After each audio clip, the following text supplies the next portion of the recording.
ವಂದನೆಗಳು ಆಂಟಿ. ಧನ್ಯವಾದಗಳು. ಕಣ್ಮುಚ್ಚಿ ಪ್ರಿಯರೇ, ಚಿಕ್ಕದಾಗಿ ಒಂದು ಪ್ರಾರ್ಥನೆ ಮಾಡಿ ಶುರು ಮಾಡೋಣ. ಪ್ರೀತಿಯುಳ್ಳ ಪರಲೋಕದಲ್ಲಿರುವ ನಮ್ಮ ತಂದೆಗೆ, ನೀವು ಕೊಟ್ಟಿರುವಂತಹ ಈ ಅತ್ಯುತ್ತಮವಾಗಿರುವಂತಹ ಸಮಯಕ್ಕೋಸ್ಕರ ನಿಮ್ಮ ಕೃತಜ್ಞತೆಗಳು ಅಪ್ಪ. ನೀವು ಕೊಟ್ಟಿರುವಂತಹ ಈ ಸಮಯದಲ್ಲಿ ನಿಮ್ಮ ಮಕ್ಕಳಾಗಿರುವಂತಹ ನಾವೆಲ್ಲರೂ ಸೇರಿ ಬಂದು ಕೂಡಿ ಬಂದು ನೀವು ಸತ್ಯವೇದದಲ್ಲಿ ನಮಗೋಸ್ಕರ ಬರೆಸಿಕೊಟ್ಟಿರುವಂತಹ ಮಾತುಗಳ ಬಗ್ಗೆ ಆಲೋಚನೆ ಮಾಡ್ತಾ ಇದೀವಿ ತಂದೆ.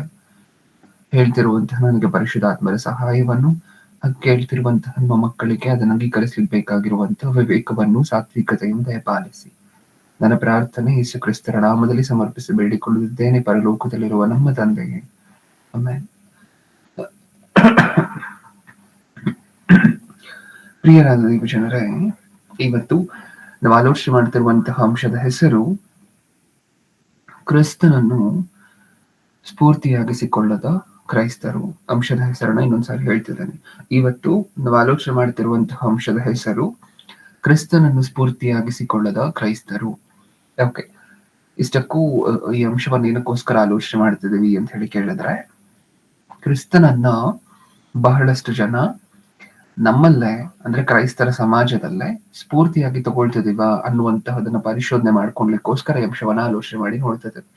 ಕ್ರಿಸ್ತನನ್ನ ಸ್ಫೂರ್ತಿಯಾಗಿ ಇಟ್ಕೋಬೇಕಾ ಬ್ರದರ್? ನಾವು ಇಷ್ಟಕ್ಕೂ ಕ್ರಿಸ್ತನನ್ನ ನಮ್ಮ ಐಡಲ್ ಆಗಿ, ನಮ್ಮ ರೋಲ್ ಮಾಡೆಲ್ ಆಗಿ ನಾವು ಕನ್ಸಿಡರ್ ಮಾಡ್ತೀವಲ್ವಾ ಅಂತ ನೀವು ಹೇಳ್ಬೋದು. ಆದ್ರೆ ಕ್ರಿಸ್ತನನ್ನ ಯಾವ ವಿಚಾರಕ್ಕೋಸ್ಕರ ಸ್ಫೂರ್ತಿಯಾಗಿ ಇಟ್ಕೋಬೇಕು ಇನ್ನೂ ಸಹ, ಯಾಕಂದ್ರೆ ನಮ್ಮ ಜೀವನಗಳಲ್ಲಿ ಸಾಕಷ್ಟು ಜನ ಹೇಳಿರುವಂತಹದ್ದು ಅಥವಾ ನಮ್ಮ ಮನಸ್ಸೇ ನಮಗೆ ಹೇಳುವಂತಹ ಸಾಕಷ್ಟು ವಿಚಾರಗಳನ್ನ ನೀವು ಕೇಳಿದ್ದೀರ. ಏನು, ಒಂದು ಕೆಲಸವನ್ನ ಮಾಡ್ಬೇಕು ಅಂತ ಅನ್ಕೊಳ್ತೀವಿ, ಆದ್ರೆ ಅದನ್ನ ಮಾಡೋದಿಲ್ಲ. ಹೌದಾ? ಒಂದು ಕೆಲಸವನ್ನ ಮಾಡ್ಬೇಕು ಅನ್ಕೊಳ್ತೀವಿ, ಅದನ್ನ ಮಾಡ್ಲಿಕ್ಕೆ ಆಗೋದಿಲ್ಲ. ಯಾಕೆ? ಶರೀರ ಸಹಕರಿಸೋದಿಲ್ಲ ಬ್ರದರ್ ಅಂತೀವಿ. ಹೌದಾ?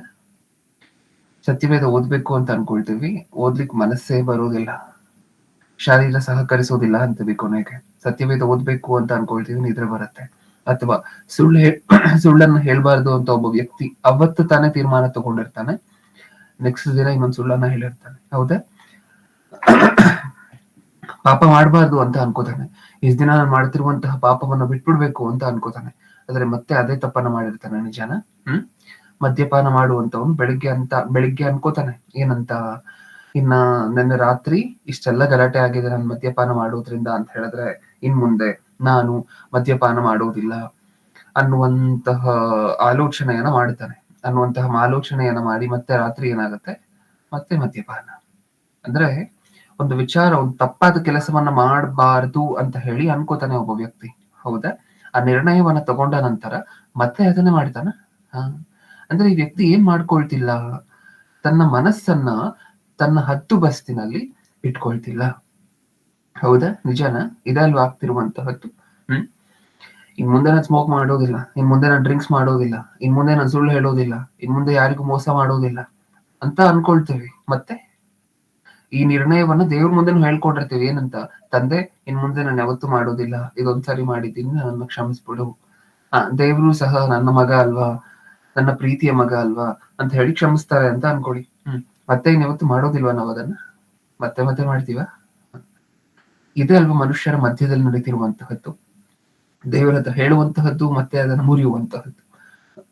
ನಾವು ತಪ್ಪನ್ನ ಬಿಡ್ತೀವಿ ಅಂತ ಅನ್ಕೊಳ್ಳುವಂತಹದ್ದು ಮತ್ತೆ ಅದನ್ನ ಬಿಡದೇ ಇರುವಂತಹದ್ದು. ಇದೇ ಅಲ್ವಾ ನಡೀತಿರುವಂತಹದ್ದು.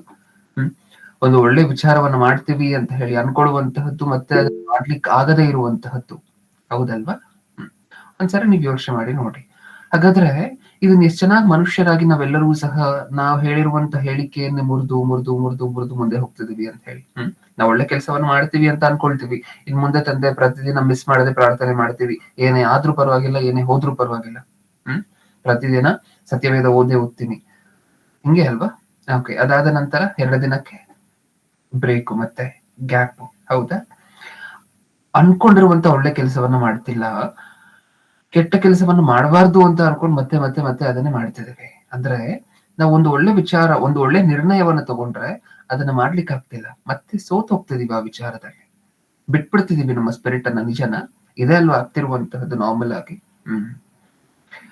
ಯೇಸು ಕ್ರಿಸ್ತರ ಜೀವನವನ್ನ ಒಂದ್ಸರಿ ನೋಡೋಣ ಪ್ರಿಯರೇ. ಈ ಸಂದೇಶವನ್ನ ಏನಕ್ಕೋಸ್ಕರ ಆಲೋಚನೆ ಮಾಡ್ತಿದೀವಿ ಅಂದ್ರೆ ಈ ವಿಚಾರಕ್ಕೋಸ್ಕರನೇ. ನಾವ್ ಅನ್ಕೊಂಡಿರುವಂತ ಒಳ್ಳೆಯದನ್ನ ಮಾಡದೆ ನಮ್ಮ ಶರೀರಕ್ಕೆ ಅಥವಾ ನಮ್ಮ ಮನಸ್ಸು ಕೊಡುವಂತ ಹೇಳಿಕೆಗೆ ಹೆಂಗ್ ಸೋತೋಗ್ತಿದೀವಲ್ವಾ. ಯೇಸುಕ್ರಿಸ್ತರ ಜೀವನವನ್ನ ಒಂದ್ಸರಿ ನೋಡೋಣ. ಯೇಸುಕ್ರಿಸ್ತರಿಗೆ ಚಿಕ್ಕ ವಯಸ್ಸಿನಿಂದಲೂ ಸಹ ನಮಗೋಸ್ಕರ ಶಿಲುಬೆ ಮೇಲೆ ಪ್ರಾಣ ಕೊಡ್ಬೇಕಾಗಿರುವಂತಹ ಆ ವಯಸ್ಸಿನವರೆಗೂ, ಅಷ್ಟು ವರ್ಷದವರೆಗೂ ತನಗಿದ್ದಂತಹ ಬಾಧ್ಯತೆ ಏನು, ತನಗಿದ್ದಂತಹ ಜವಾಬ್ದಾರಿ ಏನು ಅಂತ ಹೇಳಿ ಒಂದ್ಸರಿ ಆಲೋಚನೆ ಮಾಡಿ ನೋಡೋಣ. ಅವಾಗಾದ್ರೂ ಸ್ಫೂರ್ತಿ ಬರ್ಬೋದೇನೋ. ನಾವು ಒಳ್ಳೆ ಕೆಲಸವನ್ನು ಮಾಡ್ಬೇಕಂತ ಅನ್ಕೊಳ್ತಿದೀವಿ, ಪಾಪವನ್ನು ಬಿಟ್ಬಿಡ್ಬೇಕಂತ ಅನ್ಕೊಳ್ತಿದೀವಿ, ಆದ್ರೆ ಬಿಡಕ್ಕಾಗ್ತಿಲ್ಲ. ಇದು ಮನುಷ್ಯರ ಪರಿಸ್ಥಿತಿ. ನಾವೆಲ್ಲರೂ ಸಹ ಈ ಯೇಸು ಕ್ರಿಸ್ತರ ಜೀವನದ ಕಡೆ ಒಂದ್ಸಾರಿ ನೋಡುತ್ತಿದ್ದೀವಿ. ಅವರ ಜೀವನ ಹೇಗಿತ್ತು, ಈ ಲೋಕದಲ್ಲಿ ಜೀವನ ಮಾಡಿದ್ರಲ್ವ, ಈ ಭೂಲೋಕದಲ್ಲಿ ಶರೀರಕ್ಕೆ ಸಂಬಂಧಪಟ್ಟಿರುವಂತಹ ಶರೀರವನ್ನ, ಅಂದ್ರೆ ಈ ಲೋಕಕ್ಕೆ ಸಂಬಂಧಪಟ್ಟಿರುವಂತಹ ಶರೀರವನ್ನು ಧರಿಸ್ಕೊಂಡು 33 ವರ್ಷ ಜೀವನ ಮಾಡಿದ್ರಲ್ವಾ, ಆ ಜೀವನ ಹೆಂಗಿತ್ತು ಯೇಸು ಕ್ರಿಸ್ತರದ್ದು ಅಂತ ಹೇಳಿ ಒಂದ್ಸರಿ ಆಲೋಚನೆ ಮಾಡಿ ನೋಡೋಣ. ಅದು ನೋಡಿದ ನಂತರ ಏನಾದ್ರು ನಮ್ಮ ಮನಸ್ಸನ್ನ ಹದ್ದು ಬಸ್ತಿನಲ್ಲಿ ಇಟ್ಕೊಂಡು ಸ್ಫೂರ್ತಿ ಬರುತ್ತೇನೋ ನಮ್ಗೆ. ಓಕೆ, ನಾವು ಸಂದೇಶವನ್ನು ಶುರು ಮಾಡುವುದಕ್ಕಿಂತ ಮುಂಚೆ ಇಷ್ಟಕ್ಕೂ ಯೇಸು ಕ್ರಿಸ್ತರು ನಮಗೋಸ್ಕರ ನಮ್ಮ ಪಾಪಗಳ ನಿಮಿತ್ತ ಶಿಲುಬೆ ಮೇಲೆ ಬಲಿಯಾಗಬೇಕು ಅನ್ನುವಂತಹದ್ದು ನಮ್ಮೆಲ್ಲರಿಗೂ ಗೊತ್ತು. ಬಲಿ ಆಗ್ಬೇಕಾಗಿತ್ತು ಅಂತ ಹೇಳಿ ನಮ್ಮೆಲ್ಲರಿಗೂ ಗೊತ್ತು. ಓಕೆ, ಈಗ ತಂದೆಯಾಗಿರುವಂತಹ ದೇವರು ಯೇಸು ಕ್ರಿಸ್ತರಿಗೆ ಬಾಧ್ಯತೆಯನ್ನ ನೇಮಿಸಿದ್ದಾರೆ ಅಂತ ಹೇಳಿದ್ರೆ, ಯಾವ ಬಾಧ್ಯತೆ? ಮನುಷ್ಯರ ಪಾಪಗಳ ನಿಮಿತ್ತ ತನ್ನ ಪ್ರಾಣವನ್ನ ತಾನು ಸಮರ್ಪಿಸಬೇಕು. ಇಷ್ಟೇನಾ ಯೇಸು ಕ್ರಿಸ್ತರಿಗಿದ್ದಂತಹ ಬಾಧ್ಯತೆ? ಇಷ್ಟೇನಾ? ತನ್ನ ಪ್ರಾಣವನ್ನು ತಾನು ಶಿಲುಬೆ ಮೇಲೆ ಸಮರ್ಪಿಸಬೇಕು ಮನುಷ್ಯರ ಪಾಪಗಳ ನಿಮಿತ್ತ. ಒಂದು ವೇಳೆ ಇಷ್ಟು ಮಾತ್ರ ಆಗಿದ್ರೆ ಬಾಧ್ಯತೆ, ತನ್ನ ಪ್ರಾಣ ಶಿಲುಬೆ ಮೇಲೆ ಮನುಷ್ಯರ ಪಾಪದ ನಿಮಿತ್ತ ಕೊಡ್ಬೇಕು, ಇಷ್ಟು ಮಾತ್ರ ಆಗಿದ್ರೆ ಬಾಧ್ಯತೆ, ಯಾರ್ಯಾರು ಮಾಡಿರ್ತಿದ್ರು ಈ ಕೆಲಸವನ್ನ? ನೋಹನು, ಯೇಸು ಕ್ರಿಸ್ತರಿಗಿಂತಲೂ ಹಿಂದೆ ಭೂಮಿಯ ಮೇಲೆ ಜೀವನ ಮಾಡಿದಂತಹ ಮನುಷ್ಯರಲ್ಲಿ ಜೀವನ ಮಾಡಿದಂತಹ ನೀತಿವಂತನ, ಅಂದ್ರೆ ಯೇಸು ಕ್ರಿಸ್ತರು ಈ ಭೂಮಿಯ ಮೇಲೆ ಪ್ರವೇಶಿಸುವುದಕ್ಕಿಂತ ಮುಂಚಿನ ಕಾಲದಲ್ಲೇ ಜೀವನ ಮಾಡಿದಂತಹ ವ್ಯಕ್ತಿನ. ಹೌದು, ನೋಹನ್ ಯಾಕೆ ಸಮರ್ಪಿಸಿಲ್ಲ ತನ್ನ ಶರೀರವನ್ನು ಶಿಲ್ಪೆ ಮೇಲೆ? ಇದೆಲ್ಲ ನಮಗೆ ಗೊತ್ತಿರುವಂತ ಉತ್ತರ ಅಂತ ನಾನು ನಂಬ್ತಿದ್ದೀನಿ. ಬೇಗ ಬೇಗ ಹೇಳ್ತಾ ಹೋಗಿ. ನೋಹನು ಶಿಲುಬೆ ಮೇಲೆ ತನ್ನ ಶರೀರವನ್ನ ಏನಕ್ಕೋಸ್ಕರ ಸಮರ್ಪಿಸಿಲ್ಲ? ಯೇಸು ಕ್ರಿಸ್ತರು ಏನಕ್ಕೋಸ್ಕರ ಬರ್ಬೇಕಾಗಿತ್ತು? ಪರಿಪೂರ್ಣತೆ ಅನ್ನೋದು ಯೇಸು ಕ್ರಿಸ್ತರಲ್ಲಿ ಮಾತ್ರ ಇತ್ತು. ಪರಿಪೂರ್ಣತೆ. ಹೌದಾ? ಆ ಪರಿಪೂರ್ಣತೆಯಲ್ಲಿ ಏನೇನೇನೆಲ್ಲ ಇದೆ? ಜೀವನ ಪೂರ್ತಿ ಮನುಷ್ಯರ ಪಾಪಗಳ ನಿಮಿತ್ತ ತನ್ನ ಪ್ರಾಣವನ್ನ ತಾನು ಕೊಡ್ಬೇಕು ಅಂತ ಹೇಳಿದ್ರೆ ಒಂದು ತಪ್ಪು ಸಹ ಆಲೋಚನೆಯ ಅಲ್ಲ. 1 ನಿಮಿಷ ಸಮಯ ಕೊಡಿ ನನಗೆ. ಓಕೆ, ಇಷ್ಟಕ್ಕೂ ಕ್ರೈಟೀರಿಯಾ ಏನ್ ಗೊತ್ತಾ? ಮನುಷ್ಯರ ಪಾಪಗಳ ನಿಮಿತ್ತ ತನ್ನ ಪ್ರಾಣವನ್ನು ತಾನು ಸಮರ್ಪಿಸ್ಬೇಕು ಅಂತ ಹೇಳಿದ್ರೆ ಅದಕ್ಕಿದ್ದಂತಹ ಕ್ರೈಟೀರಿಯಾ ಏನು? ಹಳೆ ಒಡಂಬಡಿಕೆಯಿಂದಲೂ ದೇವರು ತೋರಿಸ್ತಾ ಬರ್ತಿದ್ರು. ಏನು? ಕುರಿಮರಿಯನ್ನು ಹಳೆ ಒಡಂಬಡಿಕೆಲ್ಲ ನೀವು ಸಾಕಷ್ಟು ಸರಿ ನೋಡಿದೀರಾ. ಒಬ್ಬ ಮನುಷ್ಯ ಒಂದು ತಪ್ಪನ್ನ ಮಾಡಿದ ನಂತರ ಬಲಿ ಕೊಡ್ಬೇಕಾಗಿರುವಂತ ಐಟಮ್ಗಳು ಏನೇನು? ಪಾಪ ಪ್ರಾಯಶ್ಚಿತವಾದ ನಿಮಿತ್ತವಾಗಿ, ಪಾಪ ಪ್ರಾಯಶ್ಚಿತದ ನಿಮಿತ್ತವಾಗಿ ಬಲಿ ಕೊಡ್ಬೇಕಾಗಿರುವಂತ ಐಟಮ್ಗಳು ಏನೇನು? ಕುರಿಮರಿ ಆಗಿರ್ಬೇಕು. ಓಕೆ, ಒಂದ್ ವೇಳೆ ಪ್ರಾಣಿಗಳಲ್ಲಿ ತಗೊಂಡ್ರೆ ಆ ಕುರಿಮರಿ ಪೂರ್ಣಾಂಗವಾಗಿರುವಂತಹದ್ದಾಗಿರ್ಬೇಕು. ಪೂರ್ಣಾಂಗವಾಗಿರುವಂತಹದ್ದು, ಪೂರ್ಣಾಂಗ ಅಂತ ಹೇಳಿದ್ರೆ ಎಲ್ಲ ಅವಯವಗಳು ಸರಿಯಾಗಿರ್ಬೇಕು, ಯಾವ ಲೋಪನೂ ಇರಬಾರ್ದು, ಒಂದು ಕಾಲಿಲ್ಲದೆ ಇರುವಂತಹದ್ದು, ಈ ರೀತಿಯಾಗಿರುವಂತ ಕುರಿಮರಿ ಆಗಿರಬಾರ್ದು. ಹೌದಾ? ಪೂರ್ಣಾಂಗವಾಗಿರುವಂತಹದ್ದು, ಲೋಪ ಇಲ್ಲದೆ ಇರುವಂತಹದ್ದು. ಲೋಪ ಇಲ್ಲದೆ ಇರುವಂತಹದ್ದು ಅಂತ ಹೇಳಿ ಹಳೆ ಒಡಂಬಡಿಕೆಯನ್ನು ದೇವರು ಏನಕ್ಕೋಸ್ಕರ ಸಜೆಸ್ಟ್ ಮಾಡ್ತಿದ್ದಾರೆ ಗೊತ್ತಾ? ಮುಂದೆ ಯಾರು ಮನುಷ್ಯರ ಪಾಪದ ನಿಮಿತ್ತ ಬಂದು ಬಲಿ ಆಗ್ತಾರೋ ಅವರು ಈ ರೀತಿಯಾಗಿರುವಂತಹ ಲೋಪ ಇಲ್ಲದೆ ಇರುವಂತಹವರಾಗಿರ್ಬೇಕು. ಲೋಪ ಇಲ್ಲದೆ ಇರುವಂತಹದ್ದು ಅಂದ್ರೆ ಕುರಿಮರಿಯಲ್ಲಿ ಅವಯವಗಳೆಲ್ಲವೂ ಸಂಪೂರ್ಣವಾಗಿರುವಂತಹದ್ದು, ಅದು ಕುರಿಮರಿಯ ವಿಚಾರದ ಲೋಪ ಇಲ್ಲದೆ ಇರುವಂತಹದ್ದು. ಆದ್ರೆ ಒಬ್ಬ ಮನುಷ್ಯ, ಅಂದ್ರೆ ಮನುಷ್ಯ ಶರೀರವನ್ನು ಧರಿಸ್ಕೊಂಡಿರುವಂತಹ ಒಬ್ಬ ವ್ಯಕ್ತಿ ಅಥವಾ ಒಂದು ಶಕ್ತಿ ಆಗಿರಬಹುದು, ಮನುಷ್ಯ ಶರೀರವನ್ನು ಧರಿಸ್ಕೊಂಡಿರುವಂತಹ ಒಬ್ಬ ಶಕ್ತಿ, ಒಂದು ಶಕ್ತಿ, ಅವರು ಶಿಲ್ಬೆ ಮೇಲೆ ಬಲಿ ಆಗ್ಬೇಕು ಅಂತ ಹೇಳಿದ್ರೆ ಮನುಷ್ಯರ ಪಾಪಗಳ ನಿಮಿತ್ತ ಅವ್ರು ಬಲಿಯಾದಂತಹ ಬಲಿಗೆ ಮನುಷ್ಯರ ಪಾಪ ತೊಳೆಯಲ್ಪಡ್ಬೇಕು ಅಂತ ಹೇಳಿದ್ರೆ ಹೇಗಿರ್ಬೇಕ ಬಲಿ? ಲೋಪ ಇಲ್ಲದೆ ಇರುವಂತಹದ್ದು, ಅಂದ್ರೆ ಪಾಪ ಇಲ್ಲದೆ ಇರುವಂತಹದ್ದು. ಕುರಿಮರಿಯ ವಿಚಾರದಲ್ಲಿ ಅವಯವಗಳೆಲ್ಲ ಸಂಪೂರ್ಣವಾಗಿರುವಂತಹದ್ದು, ಅದು ಲೋಪ ಇಲ್ಲದೆ ಇರುವಂತಹದ್ದು. ಆದ್ರೆ ಮನುಷ್ಯರ ಪಾಪದ ನಿಮಿತ್ತ ಬಲಿ ಆಗ್ಬೇಕು ಅಂತ ಹೇಳಿದ್ರೆ ಅವಯವಗಳೆಲ್ಲ ಅಲ್ಲಿ ಮೇನ್ ಆಗಿ ಬರುವಂತಹದ್ದು ಏನಾಗಿರ್ಬೇಕು? ಪಾಪ ಅನ್ನುವಂತಹದ್ದು ಇರದೇ ಇರುವಂತವರಾಗಿರ್ಬೇಕು. ಇರದೇ ಇರುವಂತವರಾಗಿರ್ಬೇಕು. ಆಲೋಚನೆಯಲ್ಲಾಗಿರ್ಬೋದು, ಕ್ರಿಯೆಯಲ್ಲಾಗಿರ್ಬೋದು, ಕನಸಿನಲ್ಲಾಗಿರ್ಬೋದು, ಎಲ್ಲೂ ಸಹ ಪಾಪ ಅನ್ನುವಂತಹದ್ದು ನಡೆದಿರಬಾರದು. ನಿಜನ? ಓಕೆ, ಈ ಬಾಧ್ಯತೆ ಐತೆ ಯೇಸುಕ್ರಿಸ್ತರ ಮೇಲೆ. ಹೌದು, ತಂದೆಯಾಗಿರುವಂತಹ ದೇವರು ಯೇಸುಕ್ರಿಸ್ತರಿಗೆ ನೇಮಿಸಿದಂತಹ ಕೆಲಸ, ಯೇಸುಕ್ರಿಸ್ತರು ಒಪ್ಕೊಂಡಂತಹ ಕೆಲಸ ಏನ್ ಮಾತ್ರ ಅಲ್ಲ ಗೊತ್ತಾ? ಏನ್ ಮಾತ್ರ ಅಲ್ಲ, ಮನುಷ್ಯರ ಪಾಪಗಳಿಗೋಸ್ಕರ ಶಿಲ್ಬೆ ಮೇಲೆ ಪ್ರಾಣ ಕೊಡ್ಬೇಕು, ಇಷ್ಟ ಮಾತ್ರ ಅಲ್ಲ, ಇದಕ್ಕಿಂತ ಇಂಪಾರ್ಟೆಂಟ್ ಆಗಿರುವಂತ ಇನ್ನೊಂದು ಕೆಲಸ ಇದೆ ಅದಕ್ಕಿಂತ ಹಿಂದನೆ. ಏನು? ತನ್ನನ್ನು ತಾನು ಪರಿಶುದ್ಧನಾಗಿ ಕಾಪಾಡ್ಕೊಳ್ಬೇಕು.